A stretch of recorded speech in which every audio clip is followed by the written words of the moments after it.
dengan Menteri Keuangan, pengantar rencana kerja dan anggaran RKA dan rencana kerja pemerintah RKP Kementerian Keuangan tahun 2025. Tidak banyak yang hadir karena biasanya kita setujui ini. Ini biasanya. Tidak tahu ini Pak Dolpi ini. Untuk yang sekali ini.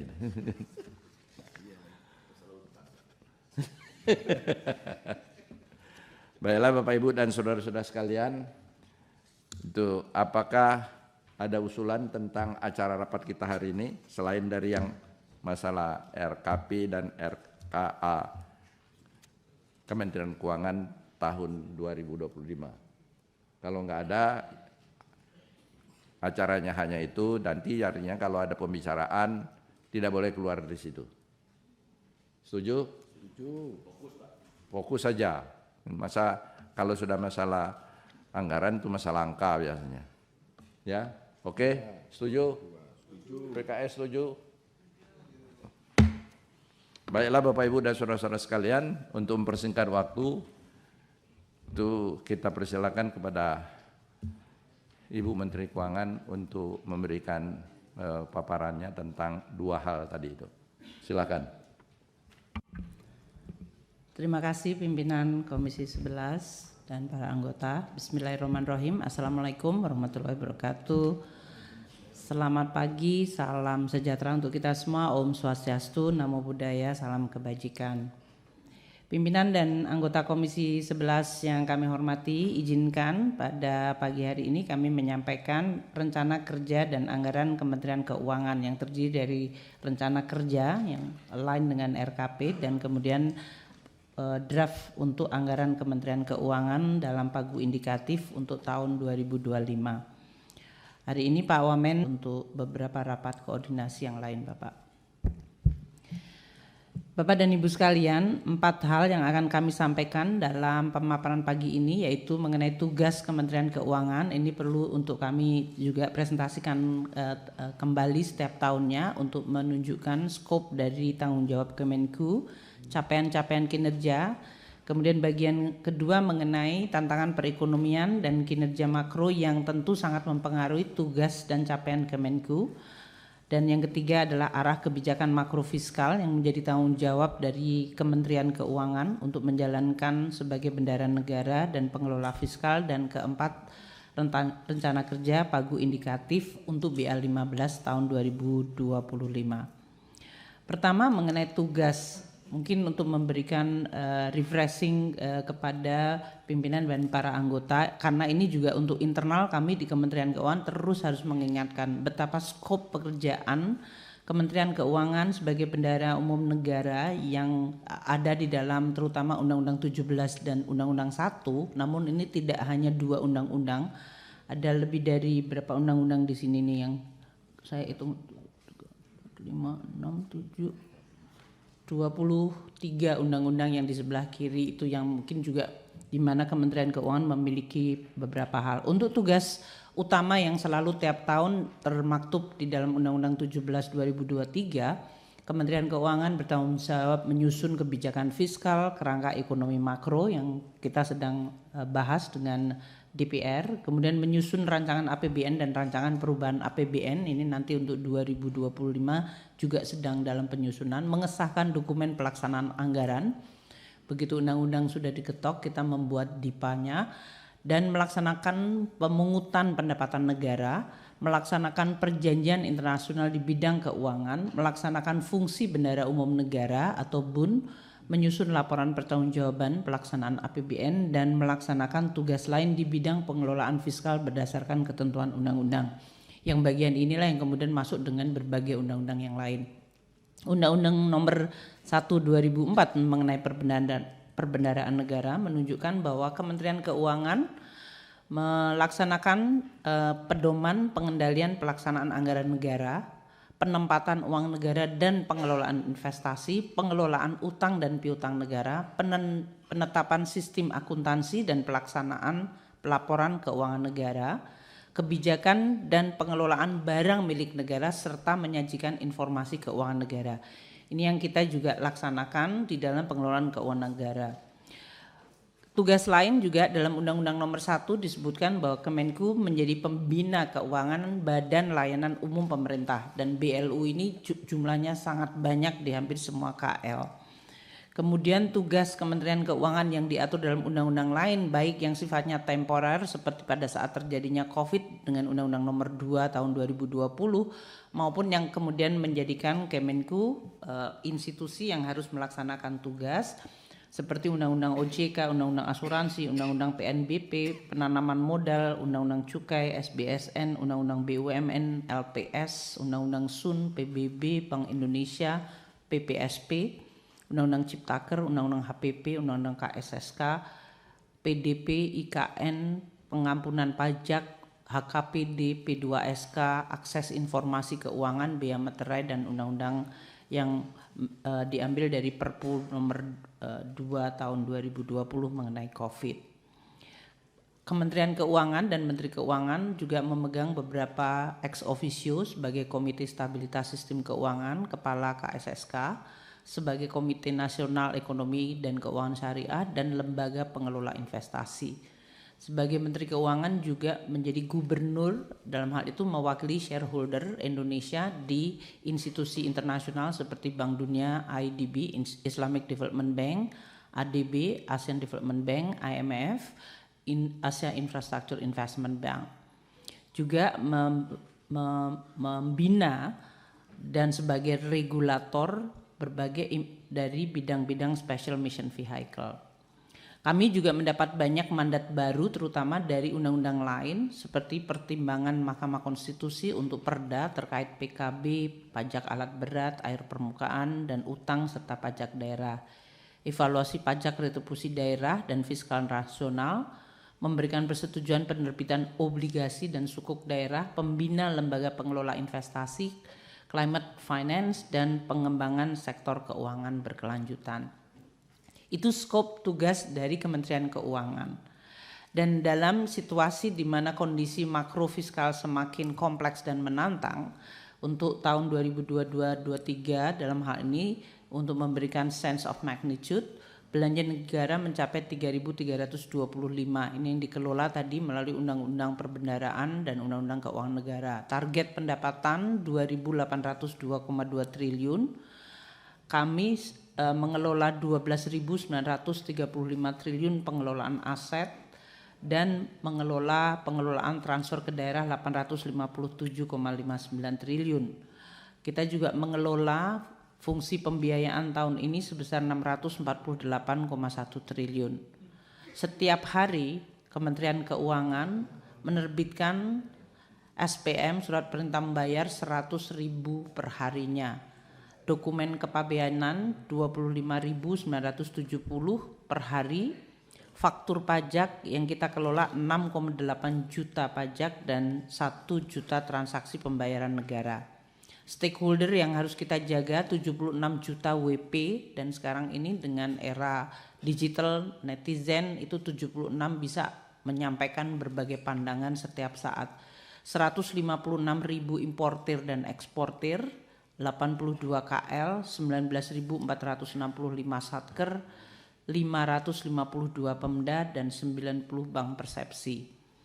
Pengelolaan dana, belum kalau kita menjalankan tugas seperti kepabeanan, menjalankan tugas-tugas untuk pengawasan lalu lintas, itu yang menjadi sangat besar. Pengelolaan dana 2.802 untuk pendapatan dan 3.325 untuk belanja negara dan 12.935. Ibu Bapak sekalian, dengan kompleksitas situasi dan tadi tugas yang skopnya sebegitu besar dan sangat banyak, tentu membutuhkan Kementerian Keuangan yang baik dikelolanya dan tentu terus menjaga kepercayaan publik. Kami selama ini dengan Komisi 11 telah terus bersinergi secara baik sehingga pelaksanaan tugas Kemenku relatif bisa terjaga dan perekonomian dalam hal ini juga menunjukkan suatu hasil dalam bentuk pertumbuhan ekonomi, inflasi, konsolidasi fiskal, tingkat kemiskinan, dan tingkat pengangguran yang menjadi perhatian dari Komisi 11 dalam pelaksanaan tugas pengelolaan fiskal.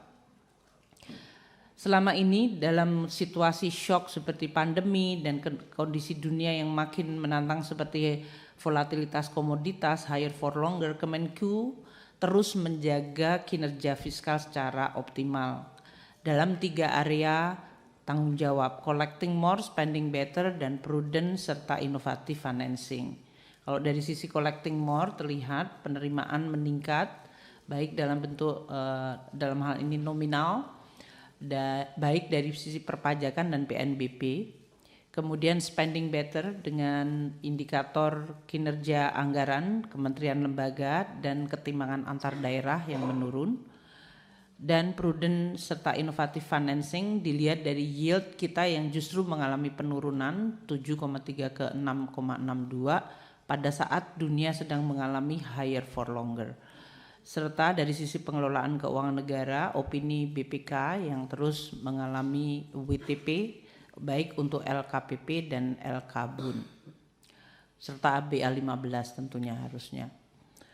Tugas dan kompleksitas dari organisasi kita tidak membuat kita kemudian menyerah, karena dengan disrupsi teknologi, perubahan cara berorganisasi, generasi Z yang makin dominan di dalam Kementerian Keuangan, ini membuat dinamika kita untuk terus mengelola SDM, organisasi, anggarannya yang terus harus peka terhadap lingkungan. Kami tidak mengatakan bahwa tidak ada masalah, namun ini adalah organisasi yang terus agile, yaitu yang selalu lincah mencoba untuk peka terhadap dinamika dan perubahan yang luar biasa. Kadang-kadang perubahannya adalah dibuat melalui peraturan, kadang-kadang perubahan berasal dari totally uncontrollable seperti COVID, kemudian digital teknologi, climate change. Ini semuanya membuat kita harus terus menjaga kesiapan. Dalam situasi yang sangat dinamis ini, kalau kita lihat trennya, Kemenku terus mencoba meningkatkan efisiensinya. Jumlah SDM kita tekan dari 82 menjadi 78.000, masih belum terlalu cepat. Nilai reformasi birokrasi kita masih tetap meningkat, dan dalam hal ini program penguatan dari sisi kompetensi, karakter, dan leadership. Ini tulisannya hanya karakter dan leadership, kayaknya menganggap kompetensinya udah bagus, menurut saya tetap harus dinaikkan. Anggaran kita juga tetap kita jaga seefisien mungkin, dengan tentu tetap melihat kebutuhan realita di lapangan dari organisasi kita, terutama dari daerah-daerah yang makin menjadi pusat pertumbuhan baru. Kita juga perlu dan terus meningkatkan sinergi melalui Grand Design Share Services.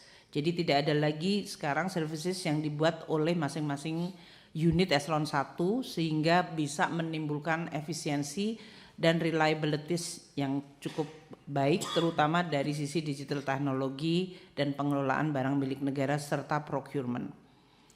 Kita juga terus mendesain agar Kementerian Keuangan di daerah tidak lagi ini punyanya Dirjen Perbendaraan, ini punyanya pajak, ini bea cukai, karena sering kemudian menimbulkan mismatch dari sisi aset maupun dari TIK-nya. Kita lihat dari sisi nilai reformasi birokrasi meningkat, kepuasan penggunaan layanan. Kemenku juga mendapatkan beberapa award dari sisi Top Ranking Performance Award untuk contact center kita, Best Corporate University kita dapat Silver Award, kemudian dari World Custom Organization dapat Certificate of Merit. Untuk prestasi nasional kita untuk LKBA 15, opininya WTP selama 12 kali, lebih dulu daripada BA BUN dan BA LKPP. Kita juga menerapkan sistem merit yang diakui oleh komite ASN, sehingga dalam hal desain untuk promosi, rotasi itu Kemenku terus menggunakan merit system. Ini menimbulkan confidence bagi staf kita sendiri untuk menghormati sistem yang kita bangun. Kita juga dapat Top Digital Award, 45 inovasi pelayanan publik, dan kita tetap juga mendukung digitalisasi yang dilakukan secara terpusat oleh pemerintah secara keseluruhan. Kementerian Keuangan juga menjadi mentor untuk berbagai isu seperti pengutamaan gender. Kemudian dari KPAI kita menjadi 3 kementerian terbaik untuk pemenuhan hak anak-anak dan pengawasan kearsipan terbaik. Ini berbagai hal yang terus kita coba untuk raih dari sisi prestasi perbaikan, efisiensi organisasi, reliabilitas dan trust dari masyarakat. Dan tentu di dalamnya Kementerian Keuangan harus menjadi institusi yang bisa dipercaya. Lingkungan global kita yang sudah kami sampaikan dalam pembahasan sebelumnya, ini menjadi suatu tantangan yang harus kita waspadai. Karena Kemenku tidak menjadi organisasi yang hanya lihat dirinya sendiri, tapi selalu melihat kepada environment yang berubah sangat cepat. Dengan suku bunga yang meningkat, nilai tukar mengalami tekanan, kemudian terjadi dinamika dari capital flow, eskalasi geopolitik, dan dalam persaingan geopolitik kita melihat sekarang trade, investment, dan financing itu menjadi tools untuk persaingan geopolitik, sehingga Kementerian Keuangan harus memahami ini. Kemudian digitalisasi, perubahan iklim, dan aging population menjadi trend setter yang harus kita waspadai di dalam desain kebijakan fiskal ke depan. Dunia masih dalam kondisi pertumbuhan yang relatif stagnan dan ini tentu menimbulkan dampak terhadap stand dari makro fiskal kita. Disiplin fiskal kita telah menimbulkan suatu penguatan dari sisi lingkungan makro. Kalau kita lihat tahun 2013-14, waktu itu defisit APBN dan current account menyebabkan vulnerability dari depresiasi rupiah, yield kita meningkat atau melonjak sangat tinggi. Dalam situasi di mana higher for longer karena konsolidasi fiskal dan terjadinya transformasi ekonomi dengan hilirisasi dan current account deficit menjadi positif, maka kita bisa menjaga relatif stabil rupiah maupun yield dari surat berharga kita yang justru mengalami penurunan pada saat dunia sedang menghadapi kenaikan suku bunga dan inflasi. Kinerja makro kita yang terus baik tidak menyebabkan kita terlena. Kita tahu bahwa banyak shock yang terus terjadi dan akan terus terjadi. Namun bagaimana membuat fiscal policy yang agile, kemudian juga fleksibel namun tetap kredibel dan sustainable. Itu kombinasi yang sangat tidak mudah. Agile dan fleksibel itu berarti mudah dia merespons, tapi bagaimana tetap konsisten dalam jangka menengah dari sisi sustainabilitas dan kredibilitas. Untuk itu, Kemenku akan terus menjaga APBN sebagai instrumen yang sehat, kredibel, agar dia terus menjadi instrumen yang bisa diandalkan untuk mencapai agenda pembangunan. Baik dia dalam situasi sebagai shock absorber, sebagai penjaga terhadap fiscal prudent, karena ini menjadi sorotan dari sisi banyak terutama dari stakeholder luas, bondholder market. Kita juga mengendalikan risiko melalui pengelolaan dari cash, penggunaan SAL, menggunakan automatic adjustment, burden sharing, dan juga terus berkomunikasi, koordinasi sinergi dengan otoritas moneter, otoritas sektor keuangan, dan pemerintah daerah. Ini adalah tantangan dan juga tugas yang kita lakukan. Kami masuk ke bagian ketiga mengenai kebijakan fiskal yang mungkin bisa cepat karena sudah kita bahas di dalam Komisi 11 juga, yaitu tools APBN sebagai instrumen untuk mendukung cita-cita Indonesia mencapai high income country. Untuk itu kita harus melihat bagaimana APBN selalu mencari keseimbangan antara kebutuhan jangka pendek hari ini, tahun ini, dan kebutuhan yang sifatnya struktural jangka menengah panjang, membangun pendidikan SDM yang baik, pendidikan kesehatan dan social safety net, mendukung pertumbuhan ekonomi yang sustainable dan berkualitas serta inklusif. Jadi kita selalu mencari keseimbangan pertumbuhan ekonomi, kesejahteraan, dan dari sisi distribusi atau konvergensi antar daerah maupun antar kelompok pendapatan. APBN kita terus kita jaga, oleh karena itu 3 pilar penting yaitu collecting more, spending better, dan prudent serta inovatif financing. Kami sudah sampaikan pada presentasi yang lalu bagaimana collecting more terdiri dari berbagai langkah-langkah untuk penguatan dari sisi perpajakan, apakah itu dari policy, formulasi, regulasi, maupun dari sisi penguatan core tax, CISA, Simbara, dan juga mendorong dari sisi enforcement dan perbaikan dari kualitas SDM kita sendiri maupun organisasi kita. Untuk spending better, bagaimana membuat belanja menjadi lebih efektif, efisien dengan fokus pertumbuhan ekonomi, peningkatan well-being, investasi kepada institusi yang baik, penguatan spending better dari sisi belanja pusat dan daerah yang makin efisien dan sinergis, subsidi dan perlinsos yang makin tepat sasaran dan efektivitas dari pelaksanaan HKPD. Untuk inovatif financing dan prudential financing, kita terus mengendalikan dari sisi defisit dan utang, pengelolaan utang, pembiayaan investasi, mendorong KPBU namun yang tetap sustainable, dan penguatan peran BUMN, Sovereign Wealth Fund, BLU, dan Special Mission Vehicle.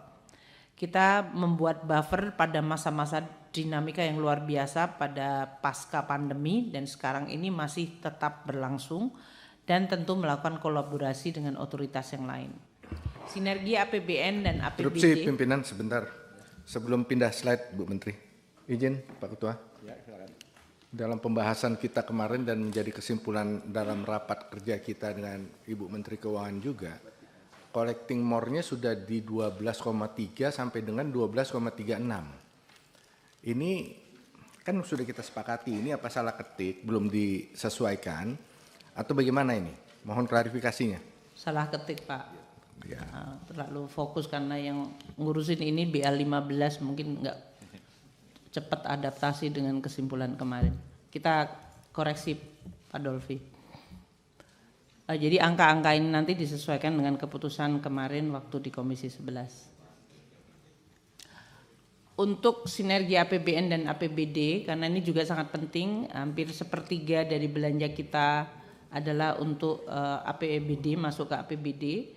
Maka ini harus diyakinkan juga bahwa sinergi ini sesuai dengan tujuan kita, yaitu meningkatkan growth, meningkatkan kesejahteraan, dan juga percepatan untuk konvergensi antar daerah, terutama daerah-daerah yang tertinggal, dan pengelolaan fiskal daerah yang harus tetap juga mengikuti standar-standar prudent serta sustainability. Untuk itu kami terus mengembangkan dengan Kementerian Dalam Negeri bagaimana untuk meningkatkan kinerja APBD dan menggunakan transfer ke daerah sebagai insentif sekaligus penguatan pemerintah daerah dalam melaksanakan tugas-tugas pemerintah daerah. Banyak hal yang indikator yang kita juga develop bersama-sama untuk meningkatkan kinerja pemerintah daerah. Ibu Bapak sekalian, sekarang masuk ke bagian mengenai anggaran Kementerian Keuangan BA15 2025 yang masih dalam status pagu indikatif. Jadi ini tentu saja merupakan preliminary.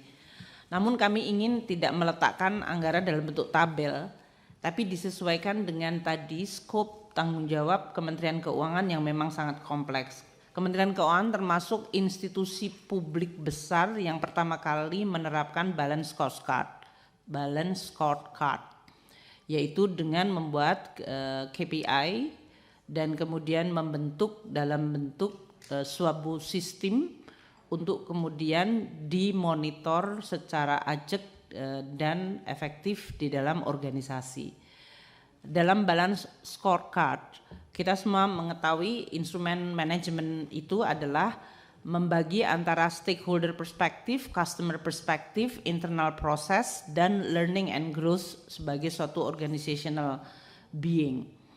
Dari sisi Kementerian Keuangan dengan tadi tujuan dan fungsi tanggung jawab yang skopnya besar memang sangat luar biasa kompleks untuk menerapkan. Tapi ini sudah cukup mature karena kami memulainya sudah lebih dari 15 tahun yang lalu. Pertama, sesuai dengan RKP dan KMPPKF, APBN adalah untuk pengelolaan fiskal yang sehat, akselerasi pertumbuhan ekonomi yang inklusif dan berkelanjutan. Kita menurunkan dalam berbagai indikator, antara lain ini di sini mungkin heavy kepada growth, kemudian stabilitas sistem keuangan, defisit, namun juga di sini inklusif itu berarti kemarin seperti di RKP berbagai indikator seperti kemiskinan, pengangguran, dan pemerataan. Nah, untuk itu Kementerian Keuangan dibagi di dalam 4 fungsi besar atau 4 program teknis, yaitu penerimaan negara, belanja negara, kemudian perbendaraan, kekayaan negara, dan risiko. Oke. Kemarin saya juga tanya PKNR itu apa, Pak? Perbendaraan, kekayaan negara, dan risiko, dan kemudian tugas-tugas terutama menyangkut BLU. Ini adalah 4 area, mungkin untuk merefresh juga Komisi 11, kami tidak membagi berdasarkan eselon 1, tapi berdasarkan program atau skop tanggung jawab. Sehingga ini memaksa untuk sinergi antar eselon 1. Makanya kami sering selalu bicara tentang sinergi atau Kemenku untuk saling mendukung, karena memang tidak mungkin dibagi-bagi masing-masing, dan kalau dibagi-bagi menjadi tidak efisien seperti pengelolaan anggaran yang sebelum-sebelumnya. Dengan pembagian ini kita bisa membagi yang sifatnya langsung dan atributif. Atributif itu meskipun dikelola oleh dukungan manajemen, tapi dia attributed atau ditujukan untuk mendukung dari fungsi keempat tadi, yaitu penerimaan negara, belanja negara, perbendaraan, kekayaan negara dan risiko, serta dari sisi BLU. Masing-masing dari customer services ini kemudian diturunkan dalam bentuk internal proses kita yang kita susun menjadi key performance indicators, termasuk dari sisi organisasi, yaitu SDM, kemudian aset, anggaran, dan IT system, serta pengawasan yang terkendali. Ini yang kami lakukan. Nah, 53,19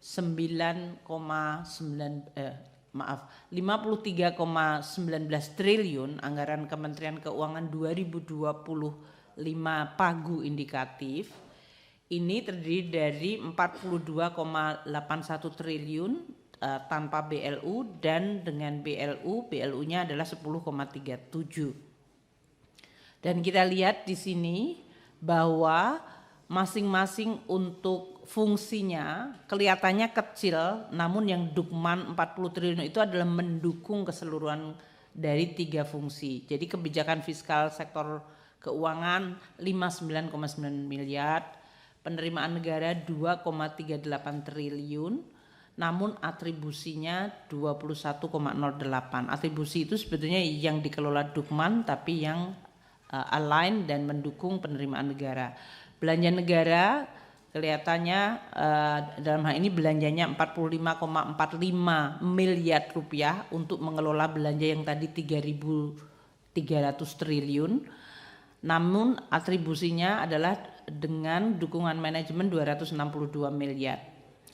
PKNR 238,13 miliar dengan atribusi 2,64 triliun, dan BLU dalam hal ini 10,37 triliun. Kalau tadi kebijakan fiskal 59,19, atribusinya 331. Nah, Dukman ini terdiri dari organisasi IT, barang milik negara, komunikasi publik, dan pengawasan internal yang terus ditingkatkan. Kami akan masuk ke satu-satu dari program core dari Kemenku. Pertama adalah program dari sisi tugas untuk memformulasikan kebijakan fiskal dan sektor keuangan. Indikator-indikator yang kami jadikan sebagai indikator pencapaian adalah indeks efektivitas kebijakan dari sisi penerimaan, belanja, perbendaraan, kekayaan negara dan risiko. Indikator status stabilitas sistem keuangan, ini karena Kemenku, Menteri Keuangan adalah Ketua KSSK. Kemudian tingkat efektivitas kerjasama secara internasional, karena tadi skop dari Kementerian Keuangan yang juga mengelola perjanjian maupun sebagai shareholder, perwakilan shareholder Indonesia di berbagai lembaga internasional. Untuk itu ada 5 hal, formulasi kebijakan fiskal dan sektor keuangan, dari mulai perumusan KMPPKF, pengembangan paket kebijakan untuk pertumbuhan, grand design ekosistem sektor keuangan Indonesia sesuai dengan Undang-Undang P2SK. Ini turunannya akan menjadi bagian yang sangat besar dari kegiatan di sini. Diplomasi dan kerjasama ekonomi internasional, terutama posisi Indonesia sebagai shareholder maupun dalam hal ini sebagai shaper untuk beberapa grup 20 maupun lembaga-lembaga internasional. Analisa kebijakan fiskal dan sektor keuangan kita lakukan baik di BKF maupun di Sekretariat KSSK. Kemudian komunikasi dan bekerjasama dengan otoritas moneter keuangan. Komunikasi dan edukasi menjadi salah satu di mana kita terus mendukung forum ekonom regional. Ini di dalam rangka untuk makin memperkenalkan dan memahami APBN dan APBD serta ekonomi daerah masing-masing. International Tax Forum ini menjadi salah satu yang menjadi tanggung jawab kita dan Indonesia menginisiatifi. Dan yang terakhir melakukan monitoring evaluasi kondisi fiskal, ekonomi dan keuangan, terutama setiap saat kita melihat semua indikator dan dikaitkan dengan tujuan dari kebijakan fiskal kita. Untuk ini maka kita lihat anggaran yang dibutuhkan adalah 331,47 miliar untuk 6 unit eselon yang in charge atau berkaitan dengan kebijakan fiskal dan sektor keuangan dari mulai BKF, tapi juga Direktorat Jenderal Pajak, Bea Cukai, DJPK, DJPPR, dan DJA. Ini 331,47 miliar yang langsung dikelola oleh unit-unit 6 tadi untuk tujuan kebijakan fiskal dan sektor keuangan adalah 59,19 miliar. Namun yang atributif yaitu dikelola di Dukman tapi sebetulnya untuk mendukung adalah sebesar 272,28. Nah, kalau kita lihat di sini ini karena kita tidak lagi menjadi tuan rumah G20 atau tuan rumah ASEAN, ini terjadi perubahan dari sisi kegiatan-kegiatan berbeda dengan tahun-tahun sebelumnya pada saat kita menjadi host dari ASEAN maupun ASEAN Plus 3 dan juga dari sisi G20. Program yang kedua adalah penerimaan negara dan ini penting. Pimpinan. Ya. Slide sebelumnya pimpinan supaya ini jelas dulu nih Bu Menteri pemahamannya. Jadi kalau tahun lalu itu anggaran program kebijakan fiskal ya slide sebelumnya. Ya ini Bu. Ini kan 53,1 tahun 2024. Nah, sekarang ini menjadi 50,19 atau menjadi 331. Nah itu makanya, jadi karena di sini disebutkan menjadi 331, jadi kan kita membandingkan dengan tahun lalu Bu. Iya, yang apple to apple-nya adalah yang 59,19 Pak. Yang ya. Itu dengan atributif, karena tahun lalu juga ada atribusinya, mungkin kalau bisa dilihat tahun lalu atribusinya berapa, sehingga bisa apple to apple, ya. 59, ya. Iya. Karena Pak Andreas ya memang betul yang disampaikan, kami tetap membuatnya total anggaran itu di depan karena nanti di bagian slide selanjutnya mengenai penerimaan negara, karena ini kan ada pajak, bea cukai, DJA. Next slide. Nah ini kan kita lihat dan LNSW. Kalau dari DJP, DJBC itu kelihatannya nanti kecil hanya 2,38. Tapi tidak berarti bahwa mereka anggarannya cuma segitu kok, malah sekjen yang pegangnya gede. Karena semuanya tadi yang kita sebut share services kita dari mulai penggajian, tukin dan IT system, kecuali yang memang di-develop seperti CEISA, kemudian Cortex, itu tetap ada di Direktorat Jenderal Pajak maupun di Bea dan Cukai. Link dengan CTO kita. Nah ini yang kemudian menyebabkan kita tidak mau menunjukkan atau kita ingin menunjukkan bahwa pengelolaan anggaran yang langsung dikelola oleh unit eselon 1 versus yang merupakan share service tapi sebetulnya attributed kepada mereka itu. Nah, seperti penerimaan negara ini di dalam rangka untuk terus meningkatkan penerimaan negara, kita masih perlu banyak sekali komunikasi, edukasi dan perbaikan pelayanan. Ini kita rasakan betul terutama di dalam era digital, masyarakat langsung bisa memberikan feedback, interaksi makin individual, demokratisasi. Kalau dulu kita bicara tentang ekspor import itu kita berhubungan dengan korporasi, perusahaan importer, eksportir, sekarang masyarakat secara individual bisa membeli barang dan itu menyebabkan jumlahnya itu bisa mencapai yang kami sebutkan bisa sampai 60 juta yang disebut barang yang dikirim secara individual, dan itu factually adalah import dan ekspor juga, import lah, mayoritas import. Ini yang menjadikan perubahan di dalam kita untuk terus melakukan perubahan dari sisi sistem melayani, melihat risiko, berkomunikasi dan edukasi. Dan ini adalah suatu investasi yang perlu terus diteruskan. Kami akan terus memperbaiki dari NLE, National Logistics Ecosystem, kemudian bekerja melalui across kementerian lembaga, seperti integrasi sistem informasi kita sekarang dengan Hulu Migas, sama seperti Simbara sebelumnya. Kemudian juga untuk KITE tapi untuk industri kecil menengah. Pengawasan dan penegakan hukum menjadi sangat penting, selain kita memberikan komunikasi, edukasi, pelayanan, tapi juga enforcement yang baik dan tetap sinergi maupun tetap konsisten dengan undang-undang. Baik dari sisi TPPU, pencucian uang, sinergi patroli laut dan pengawasan PNBP. Ekstensifikasi penerimaan negara penting karena basis pajak kita itu terus bisa mengalami erosi, baik karena adanya upaya penghindaran pajak maupun dari sisi cara kerja secara digital yang terus terang ini menimbulkan dampak yang akan terus kita waspadai. Kemudian penanganan keberatan banding gugatan untuk penanganan perkara perpajakan dan penyelesaian banding itu harus terus kita improve, dan perumusan kebijakan secara administratif regulatif dalam hal ini baik untuk kebijakan yang berkaitan dengan PNBP sesuai dengan undang-undang PNBP yang baru maupun dari undang-undang perpajakan berdasarkan harmonisasi perpajakan. Ada 152 output kegiatan di mana pengampunya adalah 4 unit eselon 1 pajak, bea cukai, DJA dan LNSW.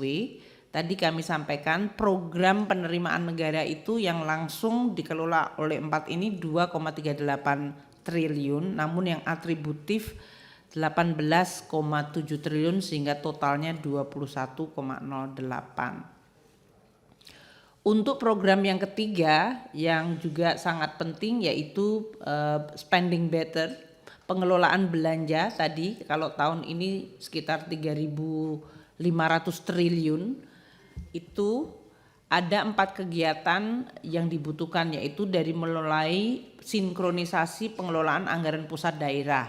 Itu kami tidak bisa sendiri tapi kami akan terus bekerja sama dengan Mendagri dan KL terkait seperti anggaran prioritas, rumah sakit, vokasi, konektivitas perintis, pengembangan kawasan padi dan jagung. Ini alokasi-alokasi di mana untuk mendukung program prioritas nasional, dan transfer ke daerah makin dikaitkan dengan kebutuhan, karakteristik daerah dan kinerja daerah. Untuk komunikasi edukasi ini kami juga lakukan karena di daerah banyak yang pemahaman mengenai APBD, pajak daerah versus pajak pusat, dan bagaimana transfer ke daerah yang bahkan sampai ke desa di mana hadirnya dana desa BUMDes itu perlu untuk terus dikelola sehingga makin akuntabel dan masyarakat melihat manfaatnya. Kita meningkatkan pembinaan jabatan fungsional, implementasi standar biaya untuk kementerian lembaga. Yang ketiga, merumuskan kebijakan administratif untuk penganggaran pusat maupun daerah, terutama untuk jaminan sosial agar tepat sasaran, kebijakan pajak dan retribusi daerah untuk meningkatkan local taxing power dan tetap memberikan juga suasana investment climate yang baik. Yang keempat, monitor evaluasi kinerja anggaran pusat dan daerah. Nah, untuk spending better ini ada 60 output kegiatan.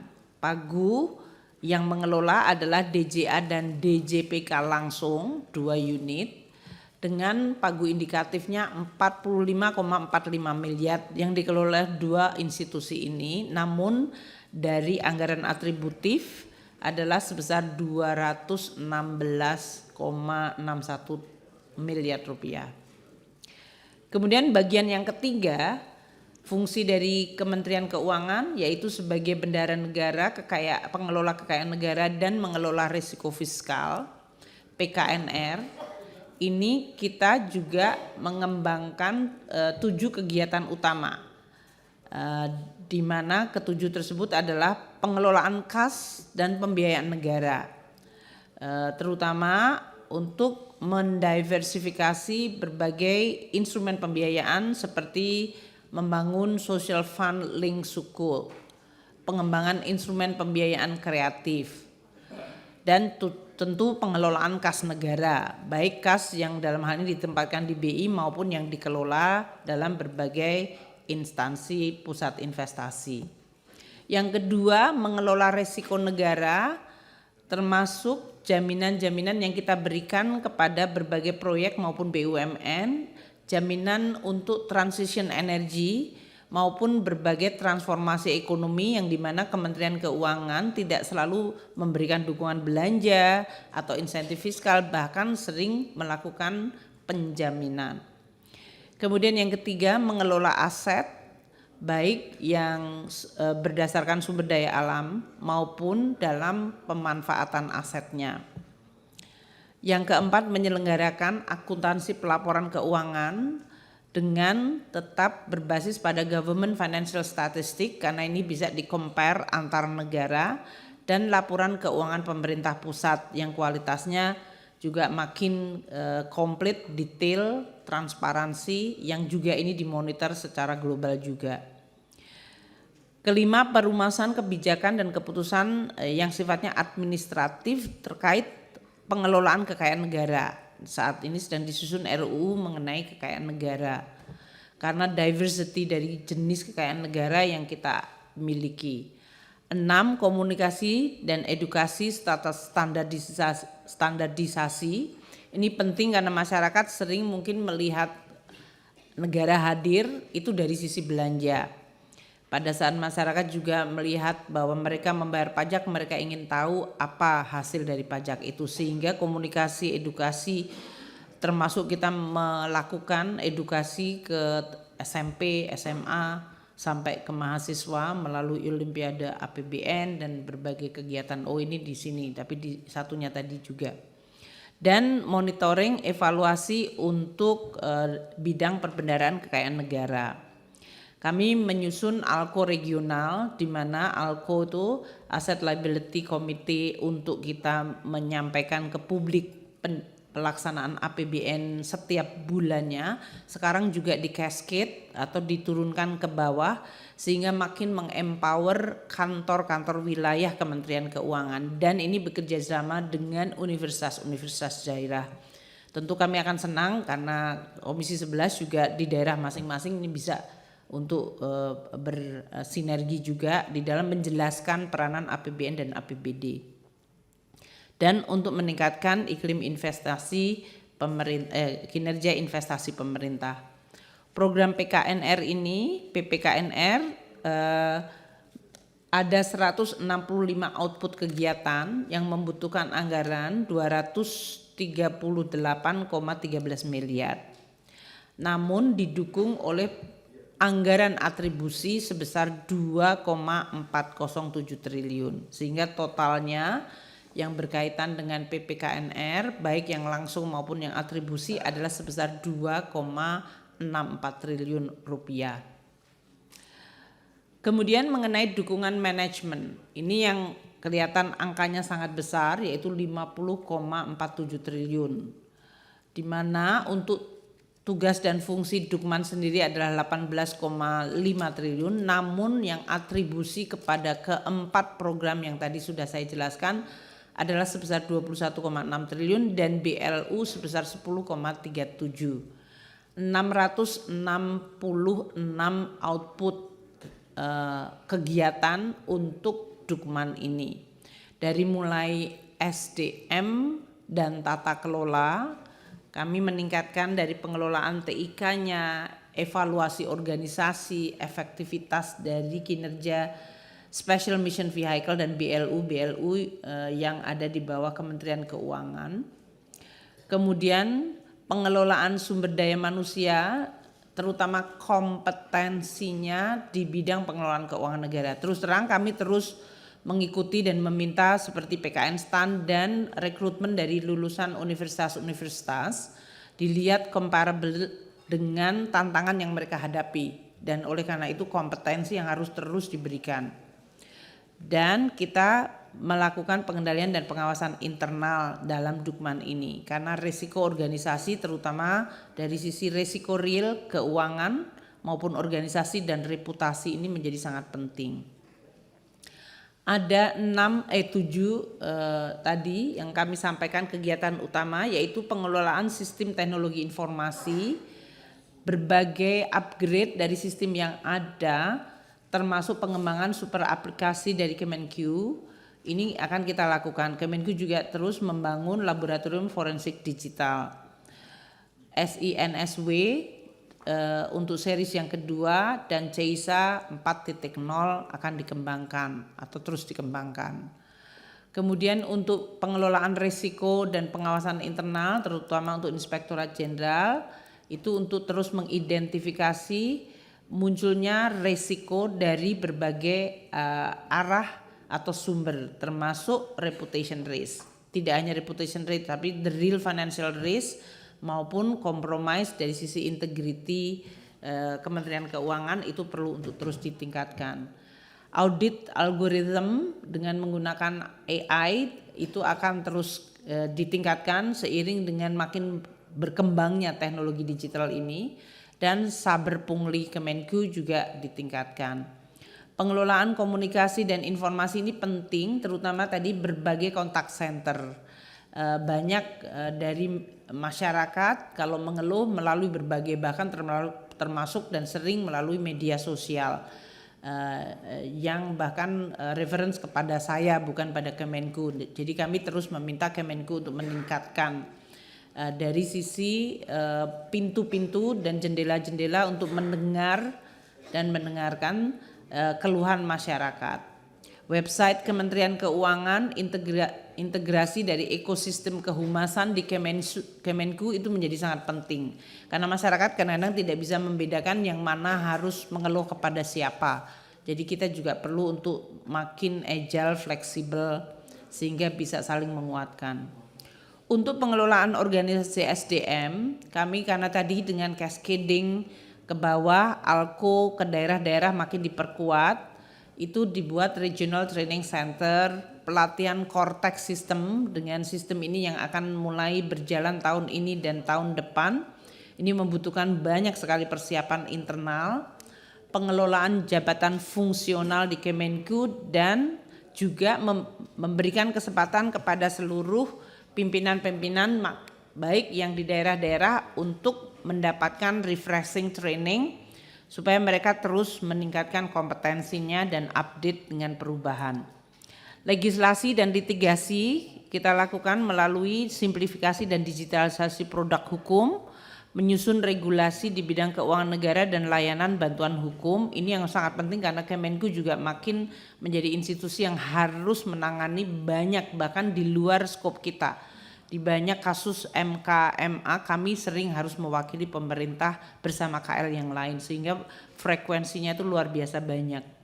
Dan pengelolaan keuangan barang milik negara dari mulai kebutuhan gedung, kantor, hunian pegawai dan penerapan kantor ramah lingkungan. Kami tetap melakukan efisiensi, kalau memang ada work from home kita lakukan juga di dalam rangka untuk tetap menjaga space. Namun daerah-daerah banyak yang kondisi Kementerian Keuangan itu sangat tidak baik, sangat tidak representatif kalau dibandingkan dengan instansi-instansi lain yang skop pekerjaannya lebih sedikit tapi fasilitas gedung-gedungnya luar biasa.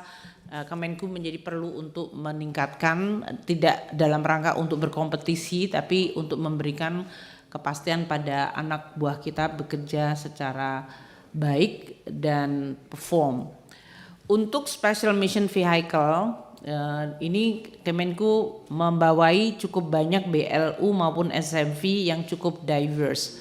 Dari pembiayaan UMI atau ultramikro melalui PIP ada sekarang dikelola 1,47 juta debitur melalui lembaga perantara, beasiswa LPDP, lembaga dari sisi pengelolaan dananya, namun ini across KL dari sisi oversight maupun polisinya, tapi kita menjadi eksekutornya. Kemudian hibah internasional. Ini karena Indonesia sekarang dari sisi diplomasi semakin meningkat, terutama dengan berbagai kondisi geopolitik ini dan bantuan-bantuan kemanusiaan yang kita salurkan dengan menggunakan dana hibah internasional yang dikelola oleh BPDLI. LDKPI saking banyak, LDKPI. Kemudian juga untuk BPDLH Kelapa Sawit, BPDPKS Kelapa Sawit itu untuk transformasi biodiesel sebesar 14 juta kiloliter dan untuk Elman yang menjadi eksekutor untuk pengadaan tanah bagi proyek strategis nasional. Ini semuanya very diverse tapi align dengan berbagai program-program nasional, namun dari sisi tata kelola keuangannya dan terutama dari organisasinya kita akan terus meningkatkan dan mengawasinya.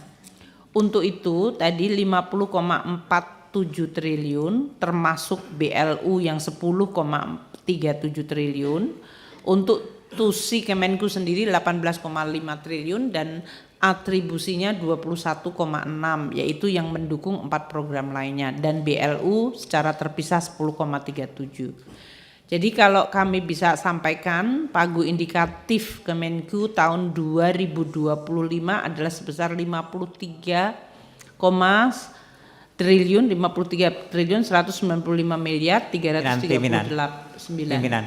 Ya. Sebelum selanjutnya slide sebelumnya Bu, supaya klarifikasi aja ini bacanya berarti kan berbeda dengan yang lainnya. Artinya pagu indikatifnya di luar BLU 18,5 ditambah 21,6. Jadi 40,1 kan?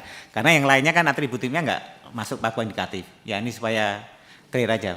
Jadi di luar BLU adalah 40,1. Ya, betul ya Bu ya? Bapak, betul. Terima kasih. Jadi boleh kami teruskan Pak Andreas? Nah, jadi summary-nya dari tadi collecting more, spending better, kemudian PKNR, kemudian Dukman dan BLU, ini ada 5. Kami summary-kan jumlah total pagu indikatifnya 53 triliun 195 miliar 389 juta 273 ribu. Kalau BLU-nya tadi 10,37 triliun itu terdiri dari 7 BLU yang langsung di bawah Kemenku seperti BPDPKS Kelapa Sawit itu yang terbesar 6,06 triliun, LPDP operasional 3,93 triliun, BPDLH lingkungan hidup 69,6 miliar, Elman 163,47 miliar, PIP 95,65 miliar, LDKPI 43 miliar, dan PKN STAN 15,02 miliar. Ini yang 10,37 yang mungkin kalau bisa dilihat yang core-nya 3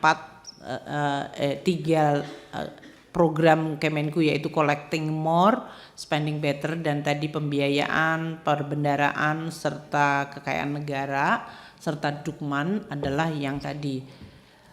Rupiah murni 42,79 triliun, PNBP ada 21,76 miliar dan hibah 7,24 miliar. Kalau kita lihat komposisi dari pagu kita per program yaitu tadi 4 plus Dukman, kita lihat untuk kebijakan fiskal ada pergeseran. Tadinya pagu indikatif yang berdasarkan surat dari Menteri Keuangan adalah sebesar 27 miliar 642 juta.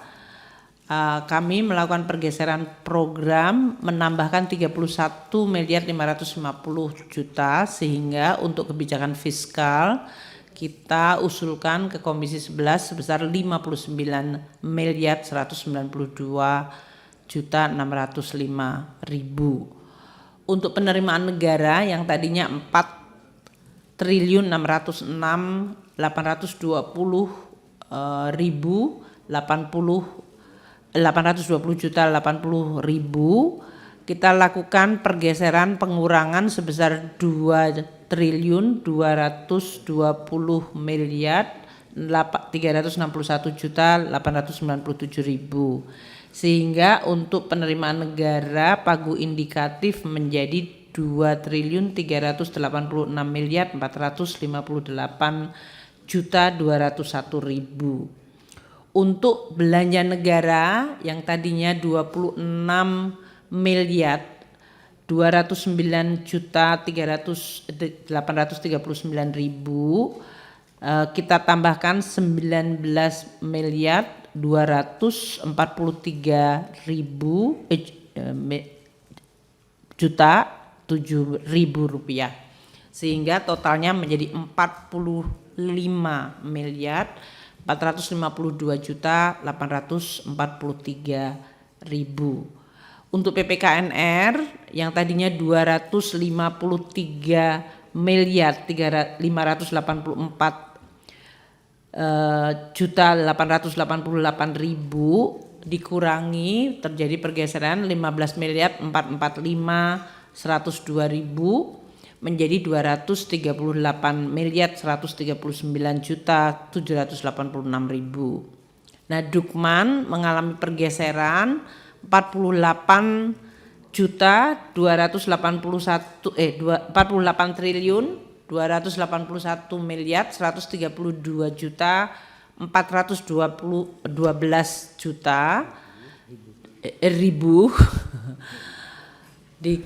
ditambahkan 2.185.013.426.000, sehingga untuk Dukman menjadi 50.466.145.830.000. Jadi ini totalnya 53.339.270.000. Ini yang kami sampaikan pada pagu indikatif. Totalnya tidak berubah, terjadi pergeseran di antara kelompok sesuai dengan pembahasan lebih detail. Nah, pergeseran ini adalah kami sampaikan untuk penerimaan negara yang tadi terjadi pergeseran 2 triliun,22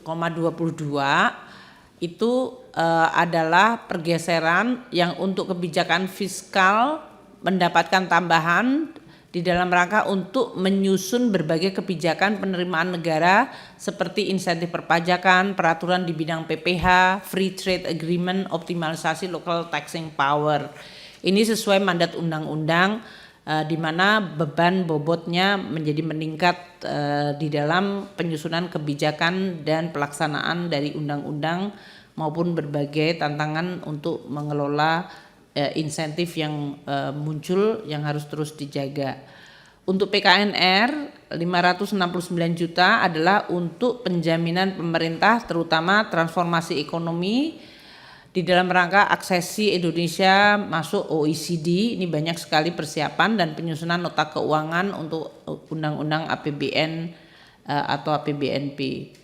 Untuk program pengelolaan belanja yang dalam hal ini terjadi tambahan 19,24 miliar untuk perumusan kebijakan penganggaran pusat dan optimalisasi kualitas belanja TKD.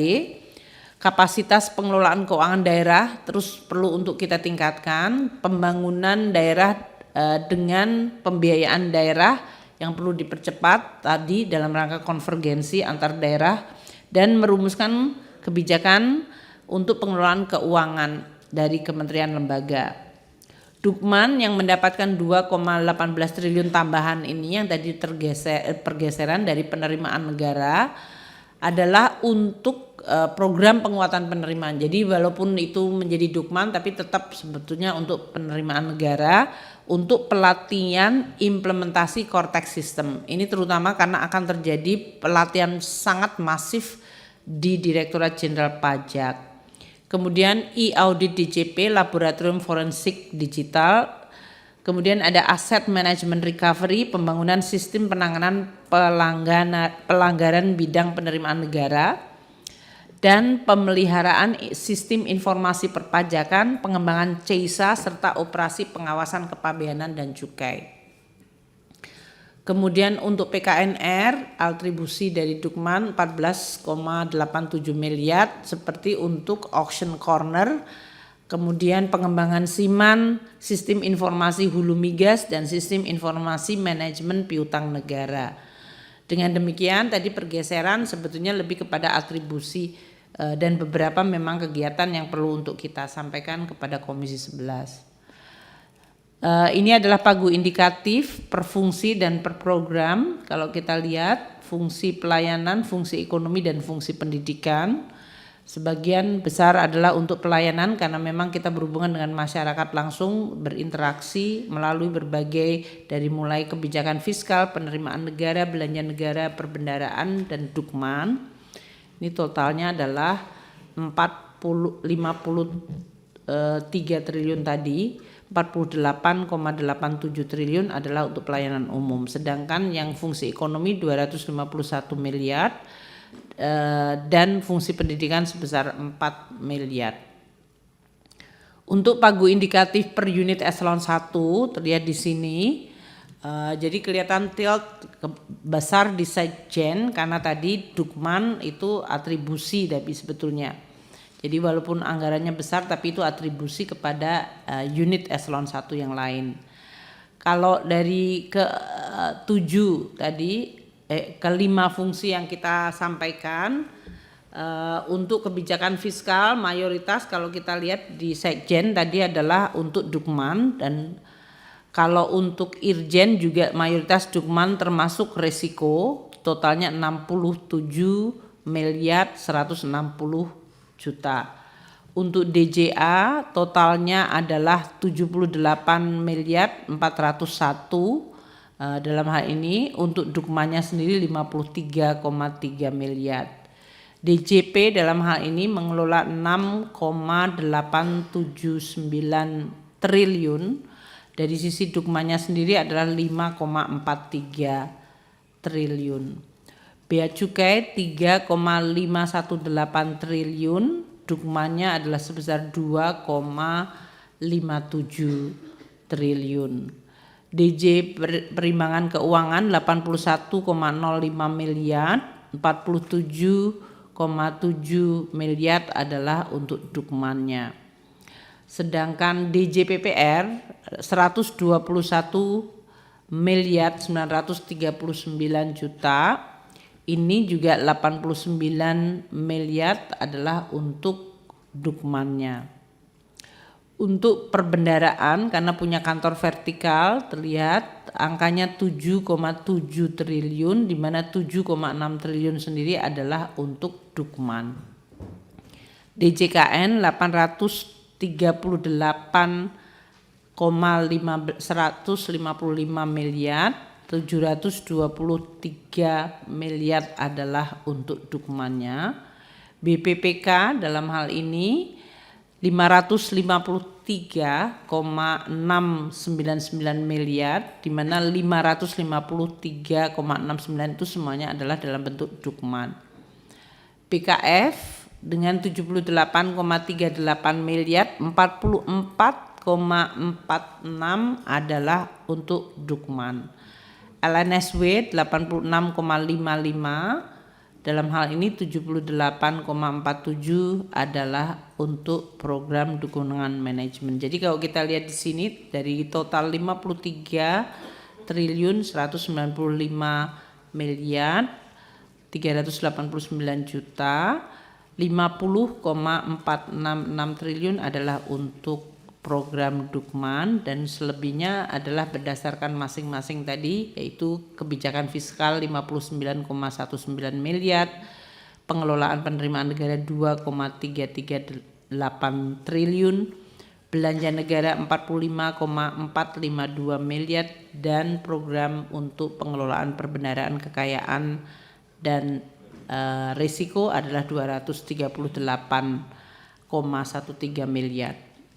Program yang ini termasuk BLU, kalau kita lihat BLU 10 triliun 377 miliar 43 juta, itu yang paling besar adalah untuk kelapa sawit 6,056 triliun dan kedua adalah untuk LPDP 3,9, ini terutama untuk beasiswa. Jadi pimpinan kami menyampaikan usulan pagu indikatif BA15 Kementerian Keuangan untuk tahun anggaran 2025 adalah sebagai berikut. Pagu indikatif Kementerian Keuangan tahun 2025 untuk dapat disetujui diusulkan sebesar 53 triliun 195 miliar 389 juta 273.000.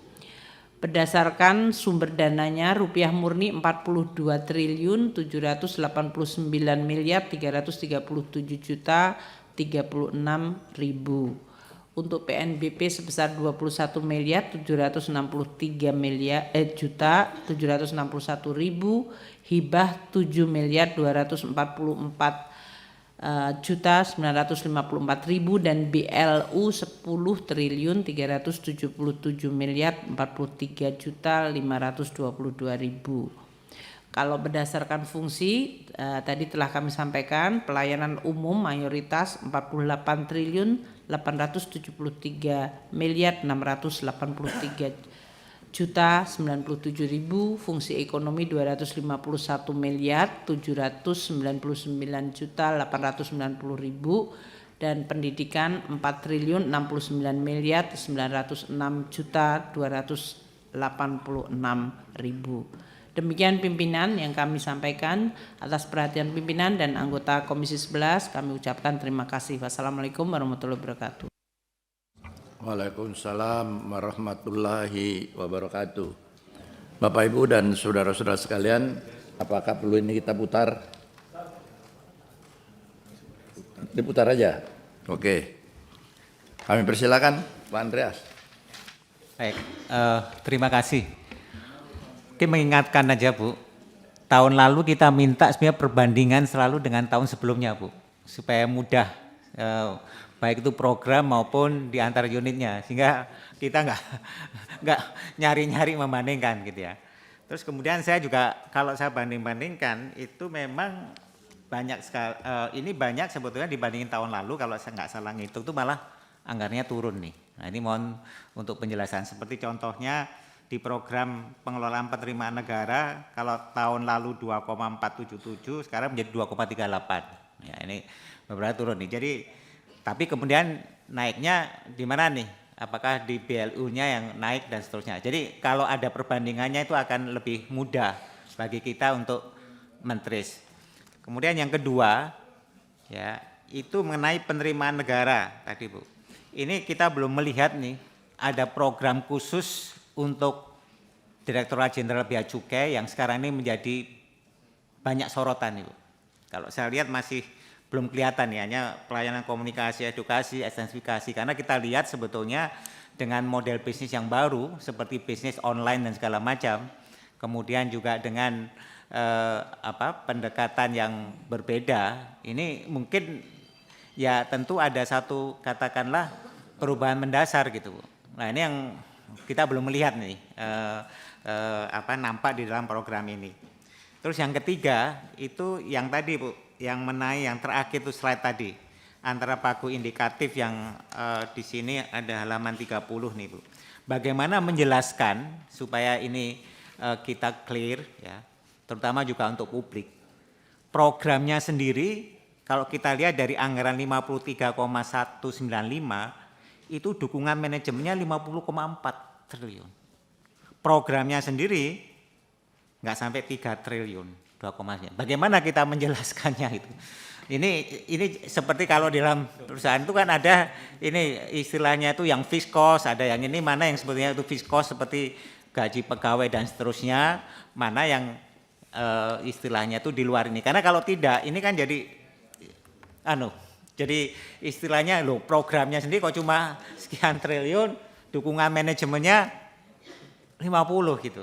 Nah ini mungkin perlu ini kita menghargai mengenai transparansi ini, tapi kemudian bagaimana kita menjelaskannya dengan baik sehingga dengan demikian seakan-akan yang istilahnya fixed cost-nya ini udah betul-betul udah sangat besar. Tentu ini akan menjadi yang tadi kalau dikatakan transformasinya Kementerian Keuangan sejauh mana hal ini nanti ke depannya, sehingga dengan demikian kalau tadi ada balance scorecard segala macam, sebetulnya yang ideal itu bagaimana nih Bu? Karena tadi kan ada program digitalisasi segala macam, work from home segala macam.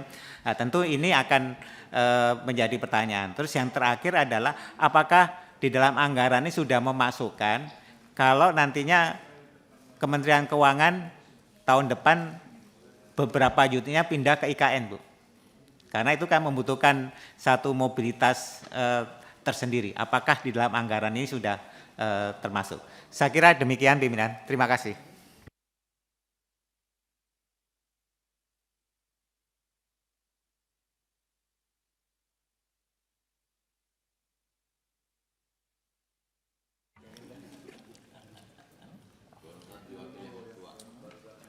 Terima kasih Pak Ketua Pimpinan, Bapak Ibu anggota Komisi 11, Ibu Menteri Keuangan dan seluruh jajaran. Assalamualaikum warahmatullahi wabarakatuh.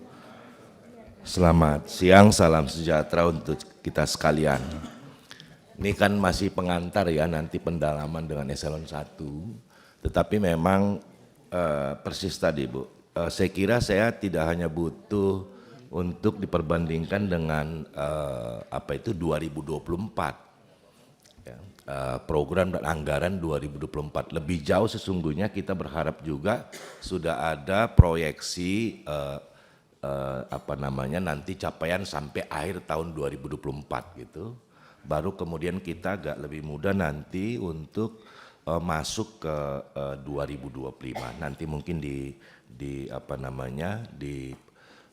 diskusi dengan eselon 1 minta ditambahkan datanya. Dan butuh masih saya kira penjelasan lebih lebih detail terkait dengan pergeseran program. Kalau bergeser lazimnya itu bergeser itu sedikit lah gitu. Ini kalau kita lihat pengelolaan penerimaan negara ini bergesernya hampir 50% begitu. Ya, meskipun tadi sudah ada penjelasan, tapi saya kira masih butuh lagi karena akan ada ini Cortex akan mulai tahun ini ya Bu ya, mungkin akan ada pelatihan apa segala macam yang besar. Ya sebesar apa gitu supaya nanti kita bisa lihat tadi rada tidak lazim kalau bergesernya itu terlalu besar gitu, hampir separuh. Dan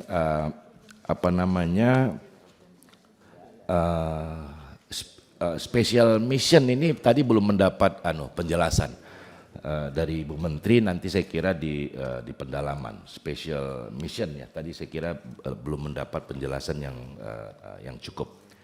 Dan BLU juga, dan sekali lagi saya pengen INA sebetulnya, ini statusnya apa sih INA ini? Saya kira kan masih di bawah Kementerian Keuangan dan Ibu Menteri kan menjadi judulnya pengawas, ketua pengawas di sana gitu. Minta tolong juga kami ingin tahu lebih dalam terkait dengan itu.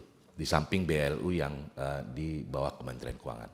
Demikian pimpinan, terima kasih. Assalamualaikum warahmatullahi wabarakatuh. Waalaikumsalam warahmatullahi wabarakatuh. Nasdem. Boleh? Ya Pak, silakan Pak. Ya.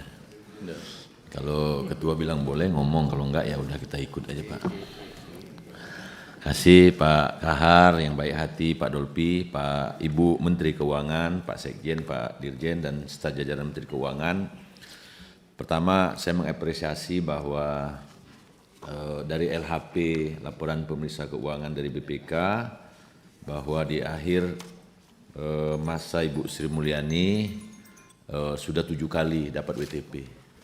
Artinya ini juga apresiasi yang pertama kepada Kementerian Keuangan atas WTP yang diberikan kepada Kementerian Keuangan dari BPK.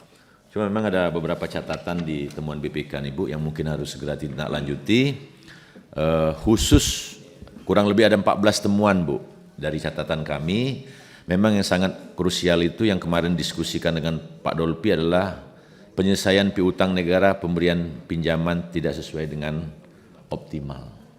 Itu temuan yang sangat mencolok dari 14 temuan yang ada di BPK. Selain mungkin ada yang khusus yaitu masalah laporan keuangan kinerja pemerintah, penyelesaian permasalahan perpajakan, terus tata kelola pelaksanaan pre-funding dan mekanisme rekening penampungan akhir. Itu dari catatan-catatan yang ditemuan BPK, sehingga temuan BPK ini tidak berpengaruh kepada WTP yang ke-7 kali berturut-turut di bawah Menteri Ibu Sri Mulyani. Yang kedua, saya melihat Bu bahwa BLU ini mungkin di Kementerian Keuangan menjadi beban apa menjadi hampir 20% anggaran Kementerian Keuangan sebesar 53 triliun tadi, itu 20%-nya itu sekitar 10,37 triliun itu ada di BLU. Khusus BLU ini 7 BLU, ada LDKPI ini mungkin BLU yang baru Bu. Artinya kalau 6 BLU-nya sudah lama, paling banyak BLU ini BPDPKS. BPDPKS ini juga tujuan utamanya juga tidak kepada petani, tapi kan lebih kepada solarnya Bu. Nah ini tolong, nggak tahu kementeriannya undang-undangnya seperti apa sehingga kita mendapat laporan menurut saya mudaratnya lebih evaluasinya ke depan mungkin harus kita evaluasi, mungkin waktu di pendalaman kita evaluasi, tapi secara gambaran makro dengan anggaran 10,37 triliun ini hampir 20% dari anggaran Kementerian Keuangan ini tersedot ke BLU. Kurang lebih ada 7 BLU tadi. Dan yang terakhir, saya mendukung dari kawan-kawan tadi Bu, di tahun 2024 dan 2025 itu memang ada beberapa penggeseran. Artinya jangan sampai dukungan manajemen lebih tinggi daripada anggaran yang akan dikelola. Oleh sebab itu saya mendukung ada perbandingan karena ada perbedaan yang krusial. Anggaran Kementerian Keuangan ini dari 2024 kurang lebih 48 triliun, sekarang menjadi 53 triliun, kurang lebih 5 triliun naiknya. Kita tahu ada pergeseran seperti apa, harusnya ada perbandingan sehingga kita dapat gambaran secara umumnya. Terima kasih Pak Ketua. Lanjut, PKB. Terima kasih Ketua. Saya nggak punya catatan tapi saya langsung aja Pak Ketua ini. Assalamualaikum warahmatullahi wabarakatuh. Yang saya hormati Ibu Menteri Keuangan, yang saya hormati teman-teman Komisi 11 dan beserta pimpinan Komisi 11. Pertama yang ingin saya sampaikan bahwa di tahun ini Kementerian Keuangan telah melakukan pekerjaan yang sangat luar biasa di tengah kondisi politik Indonesia yang sedang tahun ini ada pelaksanaan pemilu, tapi secara fundamental ekonomi negara kita masih sangat baik sekalipun harga rupiah jatuh di angka 16.000. Namun demikian dari sisi pertumbuhan dan lain-lain itu sangat baik. Saya kira itu tidak lepas dari kinerja Kementerian Keuangan yang mengelola hal-hal tersebut. Nah, saya harap juga di tahun depan kinerja Kementerian Keuangan juga semakin baik dengan anggaran yang lebih efisien. Saya kira demikian saja pimpinan, terima kasih banyak. Terima kasih. Lanjut. Demokrat.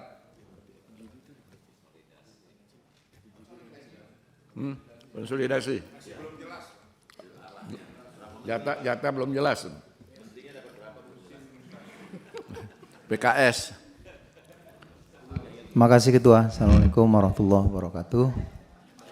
Ibu Menteri beserta seluruh jajaran yang kami hormati, pimpinan komisi yang terhormat dan kawan-kawan Komisi 11. Dua hal tadi menguatkan apa yang disampaikan Pak Fauzi tentang BLU, 20% dari anggarannya Kementerian Keuangan, tapi tadi penjelasannya kurang bagi kami gitu, karena yang 20% itu 90% kan hanya untuk dua saja, BPD PKS dan LPDP.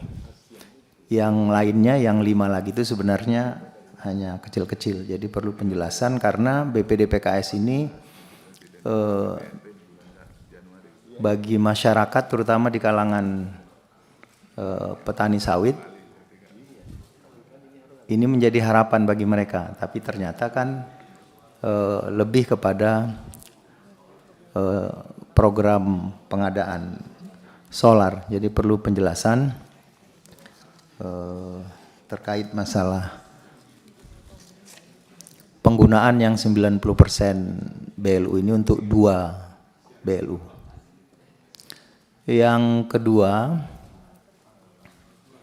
tadi disampaikan Bu Menteri terkait kondisi higher for longer. Bagi kami di masyarakat, di rakyat, yang paling terpukul inflasinya terutama di sektor pangan yang paling tinggi. Nah, kami tidak melihat kira-kira program dari kementerian ini yang langsung bisa membantu masyarakat yang terpukul dengan keadaan higher for longer itu. Barang-barang naik, kesempatan untuk meningkatkan pendapatannya sangat kecil. Jadi perlu penjelasan Bu Menteri. Terima kasih. Assalamualaikum warahmatullahi wabarakatuh. Terima kasih. Wassalamualaikum warahmatullahi wabarakatuh. PKS, sudah PKS? PAN? Belum jelas, Menteri? Ya 5. Gimana Pak Gus? Kursinya PAN. Lantas lanjut setelah PAN P3. Sudah naik haji. Ya. Nah, baiklah Bapak Ibu dan saudara-saudara sekalian, dari anggota sudah ada dari pimpinan. Silakan Pak Dolpi. Terima kasih Ketua, yang terhormat Ketua dan Bapak Ibu anggota Komisi 11, yang terhormat Bu Menteri beserta jajarannya. Bu Menteri, sesuai dengan Undang-Undang Keuangan Negara Pasal 1 Nomor 7, APBN merupakan rencana keuangan tahunan pemerintahan negara yang disetujui DPR. Pasal 12 ayat 1, APBN disusun sesuai kebutuhan penyelenggaraan pemerintahan negara dan kemampuan dalam menghimpun pendapatan negara. Yang saya mau soroti adalah kebutuhan pemerintahan negara. Pemerintahan negara di dalam konsep tata negara kita itu ada eksekutif, legislatif, yudikatif. Bahkan ada lembaga-lembaga lain yang disebut di dalam Undang-Undang Dasar, seperti misalnya BI, Otoritas Moneter, BPK dalam hal pemeriksaan. Nah, kalau kita lihat politik anggaran yang Ibu susun ini, tahun depan itu diperkirakan belanja negara bertambah 200 triliun setidaknya. Tapi heavy-nya, beratnya atau alokasinya 99,6% eksekutif. Yudikatif, legislatif, BPK, total tambahannya hanya 0,4%. Nah, ini ke depan ini harus dipertimbangkan juga dari Kementerian Keuangan pemberdayaan aparatur negara kita dalam hal penyelenggaraan pemerintahan negara. Penyelenggaraan pemerintahan negara ini bukan hanya pemerintah, tetapi juga ada lembaga-lembaga lain. Kalau lembaga-lembaga lain sebagai pengawas tidak diperkuat, ini berarti pemerintah memang sengaja memperlemah fungsi-fungsi pengawasan. Nah, oleh karena itu untuk nota keuangan harapan kami tentu ada perubahan. Cara pandang, cara berpikir yang seperti ini. Kalau fungsi-fungsi pengawasan terus diperlemah, pemerintah saja terus yang diperkuat. Ada tambahan belanja, pemerintah terus memperkuat diri. Terus bagaimana fungsi-fungsi pengawasan ini memperkuat dirinya? Otomatis, program-program otomatis kan nggak bisa. Jadi mohon ini diperhatikan Bu Menteri ke depan. Jangan hanya memperkuat diri pemerintah saja. Bahwa di Undang-Undang Keuangan Negara disebutkan APBN itu bukan untuk pemerintah, tapi penyelenggaraan pemerintahan negara. Pemerintahan negara itu ya tadi itu yang saya sebut. Nah yang kedua, nanti agar di dalam pembahasan bersama Eselon 1 disampaikan juga mana program-program yang menjadi inisiatif baru. Sehingga kita tahu ini program reguler dan program inisiatif baru. Kan kita nggak tahu Menteri besok itu dengan program inisiatif baru ini masih setuju atau tidak. Nah itu agar nanti disampaikan di dalam rapat Eselon 1 di samping tadi yang dimintakan perbandingan antar tahun, capaian 2024, ya juga nanti disampaikan mana yang menjadi program reguler dan mana yang menjadi program-program inisiatif baru. Demikian Pak Ketua, terima kasih waktunya. Terima kasih Pak Dolpi. Yang inisiatif baru tidak perlu karena yang melaksanakan ini juga maunya kita. Maunya kita. Setuju, Gus? Wah.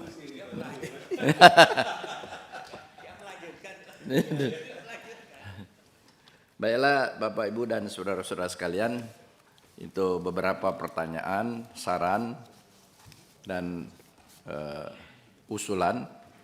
Kami persilakan Ibu Menteri untuk memberikan jawabannya. Kami persilakan. Baik Bapak, Pak Wamen baru hadir, jadi sudah ada untuk beberapa catatan tadi.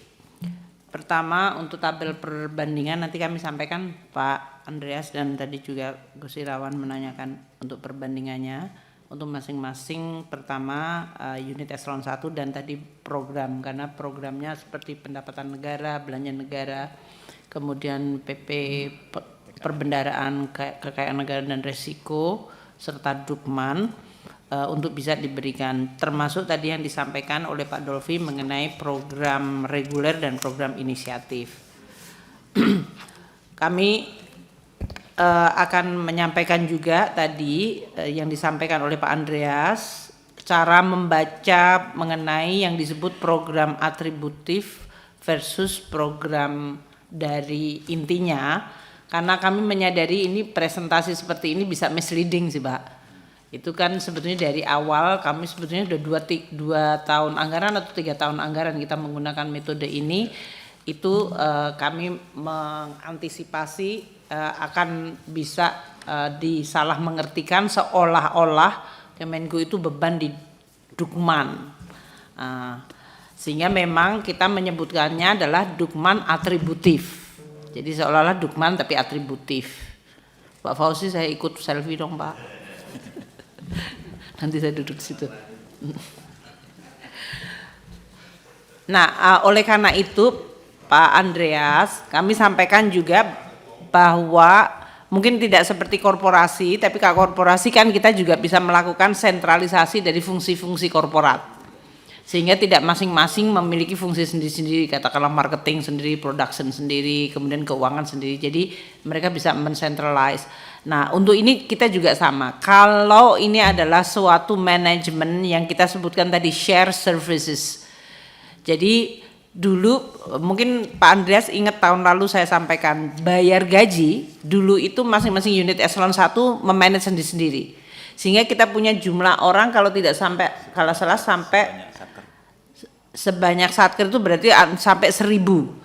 Ada 1067 satker yang ngurusin gaji itu masing-masing. Nah, dengan adanya sekarang share services, decentralized dan by system, kita itu bisa motong kalau nggak salah tinggal 200 ya Pak ya. Kalau nggak salah 200 berapa 30 mungkin bisa dilihat Pak Sekjen, nanti Pak Sekjen kayaknya Pak Sekjen ini lagi kebanyakan bahan jadi bingung yang mana yang mau disampaikan. Nanti kalau pas Dukman 53 triliun mungkin ya besok mulai nanti malam mulai membuat PR-nya.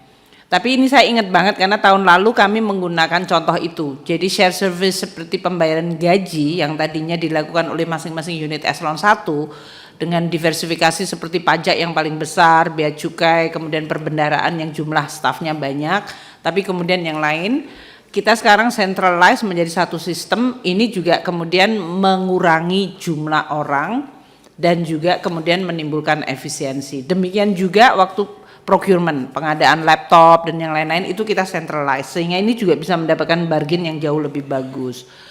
Kemudian untuk berbagai nota dinas kita sekarang sudah tidak melakukan sendiri-sendiri juga Pak Andreas, sehingga itu semuanya adalah tersistem. Kita hampir sudah mesin fotokopi masih ada sih, tidak hilang semuanya, tapi hampir udah nggak ada dan hampir semua dulu kalau bapak-bapak sering lihat saya bawa tas isinya dokumen-dokumen ini sekarang jarang sekali, semuanya sudah elektronik. Dan dengan adanya kita sekarang electronic signature juga sudah di approve BSSN, maka kita sekarang hampir semuanya sudah dalam bentuk elektronik digital. Ini semuanya yang perubahan yang sangat besar yang kemudian menimbulkan makin keinginan untuk membuat sinergi itu dengan dukungan manajemen yang makin services dan yang servisnya makin bisa dipastikan dan tidak tergantung pada unit masing-masing. Itu satu. Sehingga kalau kita lihat alokasi anggarannya itu nampaknya menjadi kecil karena banyak tadi seperti penggajian, kemudian masalah IT sistem core itu kan yang sebetulnya adalah infrastruktur besarnya dari Kemenku adalah di orangnya dan sistem yang menopangnya. Itu menjadi namanya Dukman. Namun supaya tidak menimbulkan persepsi bahwa ini seolah-olah di kesekjenan saja yang gede, maka kita kemudian ini Dukmen tapi diatribusikan untuk fungsi-fungsi tersebut. Sehingga mungkin bacanya tetap Pak Andreas adalah yang tadi total anggaran yang dibutuhkan. Yang satu adalah yang langsung, yang kedua adalah yang atribusi dari Dukman tapi sebetulnya untuk mereka, untuk masing-masing fungsi tadi belanja negara, penerimaan negara, pengelolaan perbendaraan, kekayaan negara, dan risiko serta kemudian Dukmannya sendiri. Di Dukmannya sendiri kita punya 3 yang besar yaitu Sekjen, Irjen dan BPPK yang kemudian masing-masing juga memiliki fungsi yang sebetulnya mensupport masing-masing unit tersebut. Itu mungkin yang tapi nanti saya bisa memahami dan ini masih menjadi PR kita untuk bisa menunjukkan bagaimana sebetulnya alokasi anggaran dikaitkan dengan tugas fungsi dan responsibility yang besar. Untuk Pak Ketua, sebelum pindah masih soal atribusi, ingin klarifikasi lagi Bu Menteri. Jadi dengan konsep atribusi ini, itu semakin besar kontribusi atribusinya itu kinerjanya lebih baik, atau kalau atribusinya kecil, kinerjanya baik. Itu untuk ukuran kinerjanya itu bagaimana? Atribusi yang paling besar yang paling baik, atau bagaimana? kalau unitnya besar, share service-nya besar ya atribusinya akan otomatis besar karena kan sebetulnya di situ juga ada unit cost dari masing-masing orangnya, tapi juga investasi sistem Pak Dolfi. Seperti Cortex ini kan cukup besar, tapi dia multi years ya dalam hal ini. CISA itu relatifnya bisa dikonten di dalam bea cukai, tapi juga kita lihat dia membutuhkan. Biar singkat misalnya begini Bu, anggaran 2025 53 triliun. Saya total atribusinya itu 43 triliun atau 81% itu fungsi atribusi. Nah, kalau 81% ini jadi 90% itu artinya kinerjanya baik atau bagaimana? Maksudnya itu? Mungkin kita belum menghitung korelasi seperti itu, tapi lebih karena sibuk untuk melabelisasi atau mengassign masihnya Pak. Jadi mungkin mohon maaf Pak Dolfi, tapi ini pertanyaan bagus. Kami akan coba untuk lihat karena bagus untuk selalu melihat apakah ini korelasi dengan KPI, korelasi dengan komplikasi fungsi yang mereka hadapi. Karena seperti tadi saya juga melihat beberapa itu seperti DJPPR itu kecil tapi dia memiliki atribusi yang sangat besar karena dia bukannya mengelola isu-isu utang tapi mengelola resikonya. Jadi tapi pertanyaan Pak Dolfi itu selalu bisa menambah kita makin pinter Pak, terus terang, karena pertanyaan Pak Dolfi itu selalu sangat tajam dan substantif gitu untuk itu. Jadi kami membuat sekjen kita juga makin pinter. Artinya deg-degan katanya Pak, dia nggak bisa tidur. Tapi memang pertanyaannya memang harus gitu, analytical terhadap kinerja organisasi. Kan tadi kami menyampaikan KPI, kemudian output kegiatan versus assignment terhadap angka. Itu saya selalu mengatakan sama teman-teman Kemenku yang katanya punya data analitik banyak, yang buat analisa gitu. Nah, permintaan Pak Dolfi itu membuat kita makin bisa dipacu untuk membuat berbagai analisa-analisa mengenai tadi hubungan antara kinerja organisasi, anggarannya, jumlah SDM-nya, dan bagaimana atribusi di masing-masing tersebut. Tapi ini PR, tolong Pak Sekjen ditulis Pak Sekjen, di komputernya jangan di sini nanti hilang. Ya. Pimpinan. Ya sekalian aja Bu, tadi kan disebutkan sebetulnya salah satu indikatornya itu adalah berapa aktivitas itu seperti misalnya pembayaran gaji sebelum ada share services dan sesudah ada share services, itu yang paling mudah untuk membandingkannya. Ya, kalau Jadi, itu bisa Pak, kami ada. Seingat saya tahun lalu ada, tapi tahun ini kita sebetulnya lagi seneng karena formatnya ini rada dibuat lebih mature, tapi kemudian beberapa risiko yang basic tahun-tahun lalu jadi tidak terikutkan. Nanti kami akan untuk pendalaman kami akan sampaikan Pak Andreas. Kalau yang itu ada banget karena memang itu yang menjadi salah satu. Pak Ketua, saya mau tambah juga satu Pak, biar pesan aja ini sekalian. Ada enggak ya, saya agak mengganggu memang dengan istilah-istilah ini dukungan manajemen gitu kan. Ya kalau tapi ternyata anggarannya banyaknya di dukungan itu gitu. Padahal kalau disebut dukungan, nah kemarin saya mau maju lagi, saya maju lagi loh bro, DPR RI, oh kita dukung ketua katanya ya kan. Apa dukungannya? Ya ada kita kafe itu, bolehlah pakai hallnya katanya ya kan. Oh baguslah, nanti kita mau pakai, rupanya bukan free, kita diskon katanya. Nah, itu dukungan udah itu gitu. Nah maksud saya,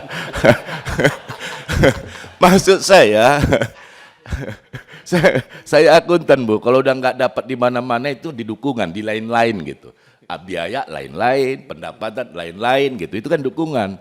Nah itu adalah angka-angka yang kecil gitu, tapi ini terbesarnya di situ, pindah dari penerimaan negara separuh berkurang pindah ke dukungan gitu.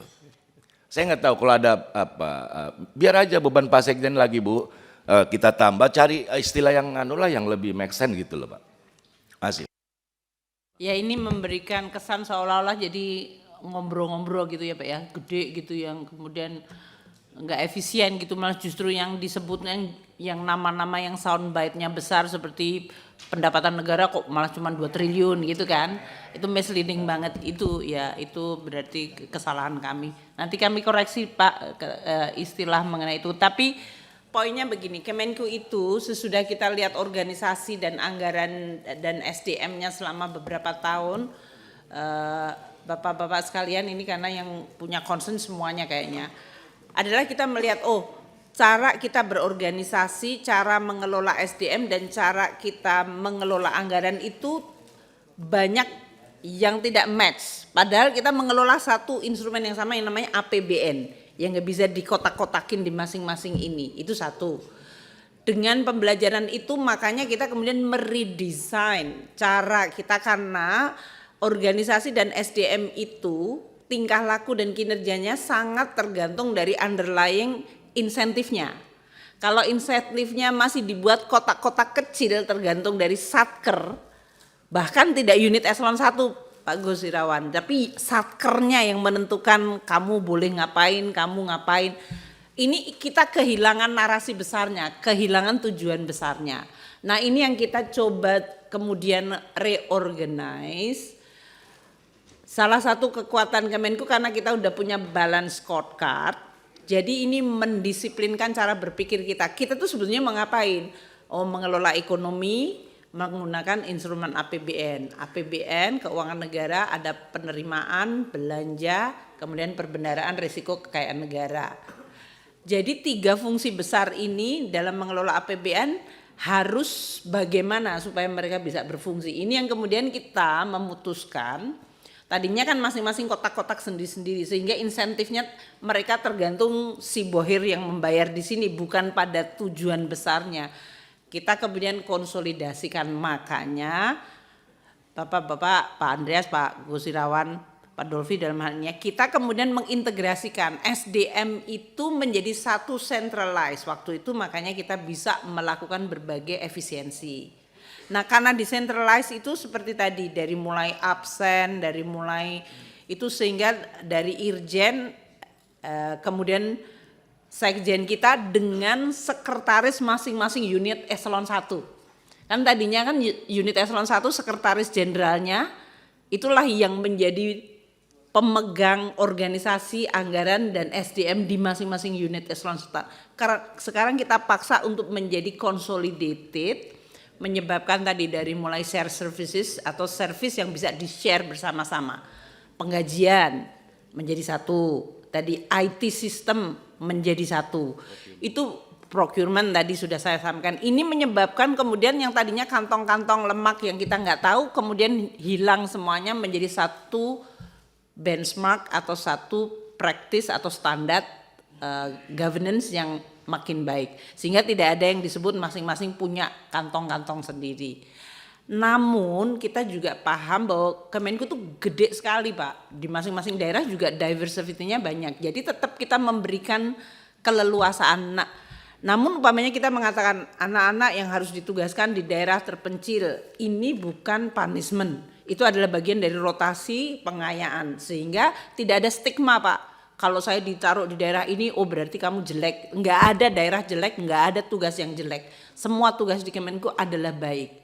Ini menimbulkan motivasi yang beda sama sekali Pak. Termasuk kita reward kalau mereka harus pulang ke home base membutuhkan lebih banyak waktu untuk cuti, ya mereka nggak boleh dipaniskan seolah-olah menjadi punishment Pak. Kalau dia di daerah yang remote, yang dia harus jalannya itu sampai 2,5 hari sampai rumahnya, kan berarti cutinya dia hilang 2,5 hari hanya untuk jalan. Nah hal-hal kayak gini kita perhatikan sampai detail untuk mewujudkan yang disebut Indonesia Satu itu tadi. Sehingga jangan sampai ada oh ini daerah buangan, ini fungsi buangan, ini daerah parkiran, nggak boleh kayak gitu Pak. Karena semua tugas adalah penting. Nah ini menimbulkan konsekuensi tadi SDM kita dan IT kita menjadi lebih consolidated. Nah namanya kita sebutnya dukungan manajemen.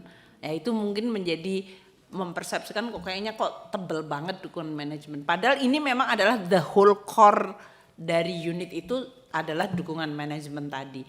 Kami nanti coba cari bubur merah putih lagi untuk ganti nama Pak supaya lebih cocok, supaya sesuai dengan yang selamatan atau Bu Menteri sekalian iya. Bu Menteri. Tapi tujuannya itu nanti namanya. Iya Pak. Ini nomenklatur program ini siapa yang buat?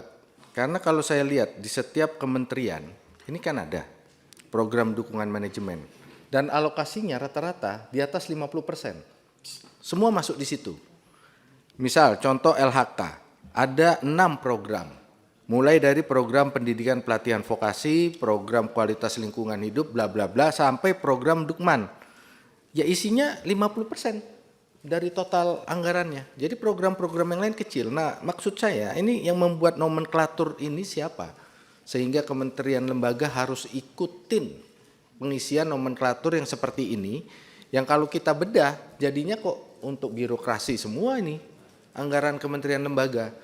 Untuk program-program yang kelompok penerima manfaatnya rakyat malah kecil, tapi kelompok penerima manfaatnya birokrasi 50% lebih. Seperti di keuangan sudah lebih dari 50%, di tempat lain rata-rata di atas 50%. Nah, oleh karena itu perbaikan nomenklatur ini yang diperlukan supaya yang Ibu bilang tadi spending betternya terjadi, bukan better spending yang terjadi, Bu. Kan selama ini kesannya better spending, lebih baik belanja daripada spending better. Nah, nomenklaturnya dipertajam, Bu. Ini siapa yang bikin nomenklaturnya? Kalau Kementerian Keuangan yang buat nomenklaturnya kan di bawah kewenangan Ibu. Kalau Bappenas yang buat nanti koordinasi lah. Itu, Pak. Pak Dolfi, saya setuju karena kita sebetulnya kalau dari sistem penganggaran dulu saya bahkan membuat 5 orang untuk menggodok dan melakukan dulu itu Pak Dolfi kalau masih ingat di 2016, 17, 18 kalau nggak salah. Kalau saya ke sini BA 15 itu unit eselon 1 ya terkotak-kotak. Dan program itu ya berdasarkan nama unit eselon 1. Makanya Kemenku dulu ada program pendapatan negara pajak, program pendapatan negara bea cukai, program pendapatan PNBP, kemudian belanja negara pusat, BUN, kemudian ada kekayaan negara. Itu masing-masing programnya udah terkotak-kotak Pak Dolfi. Seolah-olah memang menunjukkan kepada fungsi dan itu bermanfaat. Kalau Kemenku kan memang tujuannya mungkin berbeda dengan kalau lembaga seperti Kementerian Sosial yang langsung berhubungan dengan masyarakat. Tapi tetap itu seolah-olah memberikan pandangan, oh kita fokusnya adalah pada fungsi itu. Namun ternyata behavior dari anggarannya kan menjadi berbeda. Nah makanya kami kemudian integrasikan, tapi kemudian unintentionally secara tidak disengaja menimbulkan persepsi tadi. Jadi program anggaran nomenklaturnya sebetulnya ini nanti di bawahnya Pak Prima itu. Kita bisa membuat perubahan sih Pak Dolfi. Kalau Pak Dolfi tadi menanyakan siapa yang melakukan, kami sebenarnya bisa melakukan. Mungkin program Bappenas dengan kita. Kemudian dari kita kategorisasi ya dalam hal ini. Output, outcome dan segala macam itu juga sama-sama ya. Iya. Jadi nanti dengan Bappenas kita diskusikan, tapi yang bisa kita kontrol kita akan coba kontrol. Termasuk tadi pengubahan dari mengikuti unit eselon 1-nya tapi menjadi program, itu kita yang bisa mengusulkan termasuk untuk efisiensi dan sinergi tadi. Untuk Pak Gosirawan, kalau INA itu kalau tidak salah di Komisi 11 kan bisa mengundang anytime berdasarkan peraturan perundang-undangan. Jadi dia berbeda dengan BLU yang lain yang memang di bawah Kementerian Keuangan. Jadi INA itu ada undang-undang ciptakernya sendiri dan governance-nya mengenai oversight-nya. Monggo saja kalau nggak salah Komisi 11 yang memang dijadikan partner. Enggak Pak, sendiri dia kekayaan negara dipisahkan. Ya, seperti BUMN sebetulnya dia. Tapi sifatnya adalah saya ex officio dengan Kementerian Menteri BUMN adalah pengawas, dewan pengawasnya ada 5, 3 profesional, 2 ex officio Pak. Selalu yaitu Menteri Keuangan sama Kementerian BUMN, Menteri BUMN dan 3 profesional. Jadi kalau memang itu nanti saya juga akan sampaikan pada CEO-nya INA maupun dewan pengawas profesional untuk antisipasi kalau mau diundang oleh Komisi 11. Untuk Pak Fauzi, catatan-catatan BPK meskipun tidak mempengaruhi WTP tetap kita lakukan Pak follow up-nya Bapak. Jadi tidak berarti kalau tidak mempengaruhi dari status dari laporan kita kemudian tidak kita follow up. Karena kami dengan BPK itu membentuk kontinuitas tim untuk melihat follow up dari catatan dan temuan BPK. Untuk BLU tadi Pak Fauzi yang belum kenal maka tidak sayang LDKPI Pak Tor, mana Pak Tor? Nah itu berdiri. Yang kemarin mengirim vaksin untuk Afghanistan, kita mengirimkan untuk Nigeria, kemudian bantuan untuk Palestina, itu kemarin kita menggunakan itu Pak. Jadi ada dana abadi, kita taruh di situ, dikelola, oversight-nya Kemenlu dan kami, kemudian program-programnya untuk diplomasi apa saja untuk tahun ini. Kalau ada bencana di suatu negara yang menimbulkan tragedi kemanusiaan, terus Bapak Presiden mau membantu, biasanya kita juga sampaikan. untuk BPDPKS tadi karena beberapa menanyakan itu, di sini juga ada Pak Edi ya, Pak Edi Abdurrahman. Oh, Pak Edi ada, nanti mungkin bisa disampaikan mengenai program-programnya. Kalau secara historis beberapa BLU itu kemudian dijadikan di Kemenku, memang selalu ada alasannya sih Bapak-bapak sekalian. Pak Fauzi nanya, kemudian tadi Pak Hidayatullah ya menanyakan, seperti BPDPKS kan mengumpulkan dana dari para pelaku sawit yang di dalam waktu itu tidak ditemukan formula yang dianggap bisa disepakati dan disetujui atau dipercaya oleh yang lain, mereka kemudian membentuk ya udah dibikinkan BLU, dititipkan Kemenku saja. Karena kita sebagai bendahara negara mungkin dianggap bisa lebih di atas semua golongan istilahnya kayak gitu, sehingga kemudian kita sebagai induk dari BLU-nya, tapi sebetulnya governance seperti policy, kemudian bagaimana prioritas dari masing-masing itu selalu ada KL terkaitnya Pak. Kalau BPDPKS bahkan Menko Perekonomian dengan beberapa kementerian masuk di situ. Kami lebih kepada tata kelola BLU dan keuangannya. Seperti LPDP juga sama, itu juga ada Menko PMK dan kemudian Menko Mendikbud, Menteri Agama, Menteri Tenaga Kerja, Bappenas semuanya juga menjadi oversight di LPDP tersebut. Jadi kami lebih kepada make sure, meyakinkan bahwa dananya dan tata kelolanya itu dilakukan dengan baik. Mungkin itu tadi untuk beberapa yang sampaikan program reguler dan inisiatif baru nanti kami sampaikan. Pimpinan. Justru yang menjadi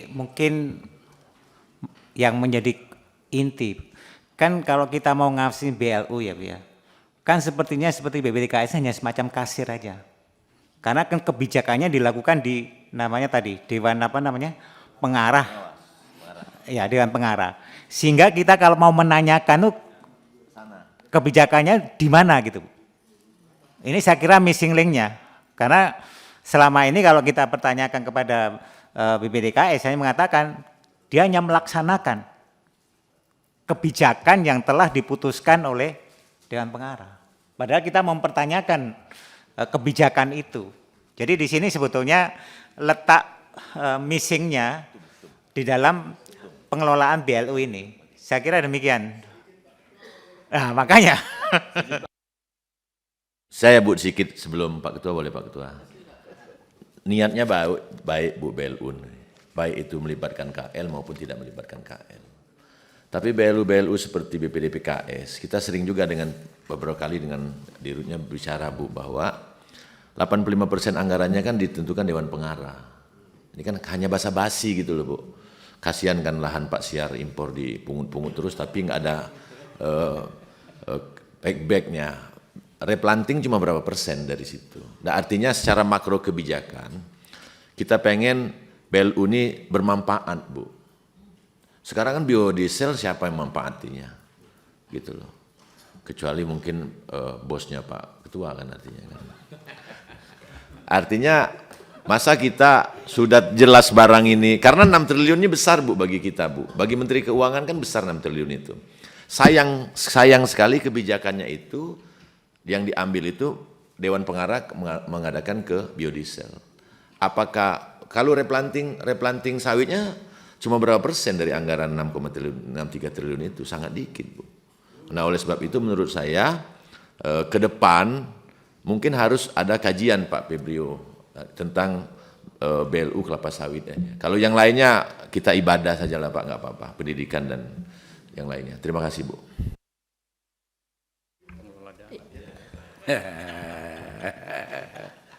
Masih ada? Nggak ada? Jadi kalau seperti BPDPKS Pak, untuk replanting itu kan ada targetnya. Waktu itu juga kita selalu juga ikut monitor dengan Dewan Pengawas. Eksekusinya, Dewan Pengarah. Cuman eksekusinya ternyata juga banyak menghadapi kendala juga Pak. Artinya replanting itu tidak hanya masalah anggarannya, tapi juga masalah petaninya di mana, lahannya di mana dan seperti itu. Tapi kami mungkin nanti akan sampaikan, untuk saya pada level menteri Pak Edi juga bisa sampaikan kepada Dewan Pengawas mengenai aspirasi mengenai replanting ini. Demikian Pak. Baiklah Bapak Ibu dan saudara-saudara sekalian, saya kira tadi kita sudah sepakat karena ini anggaran kita bicara soal angka, tapi sudah kemana-mana ini. Tapi enggak apa-apa. Saya kira karena itu kita sudah sepakat kalau kita sampai kepada kesimpulannya untuk membahas masalah angka-angkanya ini. Kalau sepakat kita akan lanjutkan dengan eselon 1 gitu. Pendalamannya. Bagaimana, sepakat atau tidak? Karena sudah dijadwalkan. Pendalamannya. Angkanya sudah ada, didalami di eselon 1 masing-masing. Setuju? Karena sudah setuju, ya rapat kita bisa akhiri. Kalau memang silakan Ibu Menteri kasih sedikit itu, biar semangat. Silakan. Pimpinan, para eselon 1 akan siap. Mungkin mohon maaf kalau ada beberapa eselon 1 yang sedang naik haji, Pak, tidak bisa hadir. Jadi nanti, tapi kami tetap naik haji, Pak. Naik haji, sedang naik haji. Iya. Pak Rio tidak naik haji, tapi dia ada acara dinas ke, ya. Pak Rio untuk climate change, Pak Suryo sama Pak Ion dari pajak sedang naik haji. Jadi mungkin kalau ada beberapa, tapi kami sudah meminta kepada para eselon 1-nya untuk menyiapkan, jadi pendalaman tetap bisa dilakukan secara baik. Terima kasih pimpinan, dan kami mohon untuk mendapatkan persetujuan sesudah pendalaman sesuai yang tadi disampaikan. Terima kasih. Wassalamualaikum warahmatullahi wabarakatuh. Waalaikumsalam warahmatullahi wabarakatuh. Jadi Bapak Ibu, saudara-saudara sekalian, sesuai dengan jadwal, pendalaman terhadap usulan akan dilakukan dengan eselon 1 masing-masing. Saya kira jadwalnya sudah ada, nanti tinggal lanjut mulai jam 2 ya. Mulai jam 2. Baik Bapak Ibu dan saudara-saudara sekalian, dengan mengucapkan alhamdulillahirabbil alamin, rapat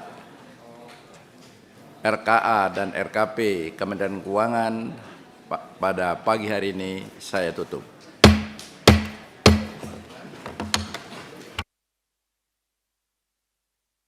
Jelajahi cara baru mendapatkan informasi. Download Metro TV Extend sekarang.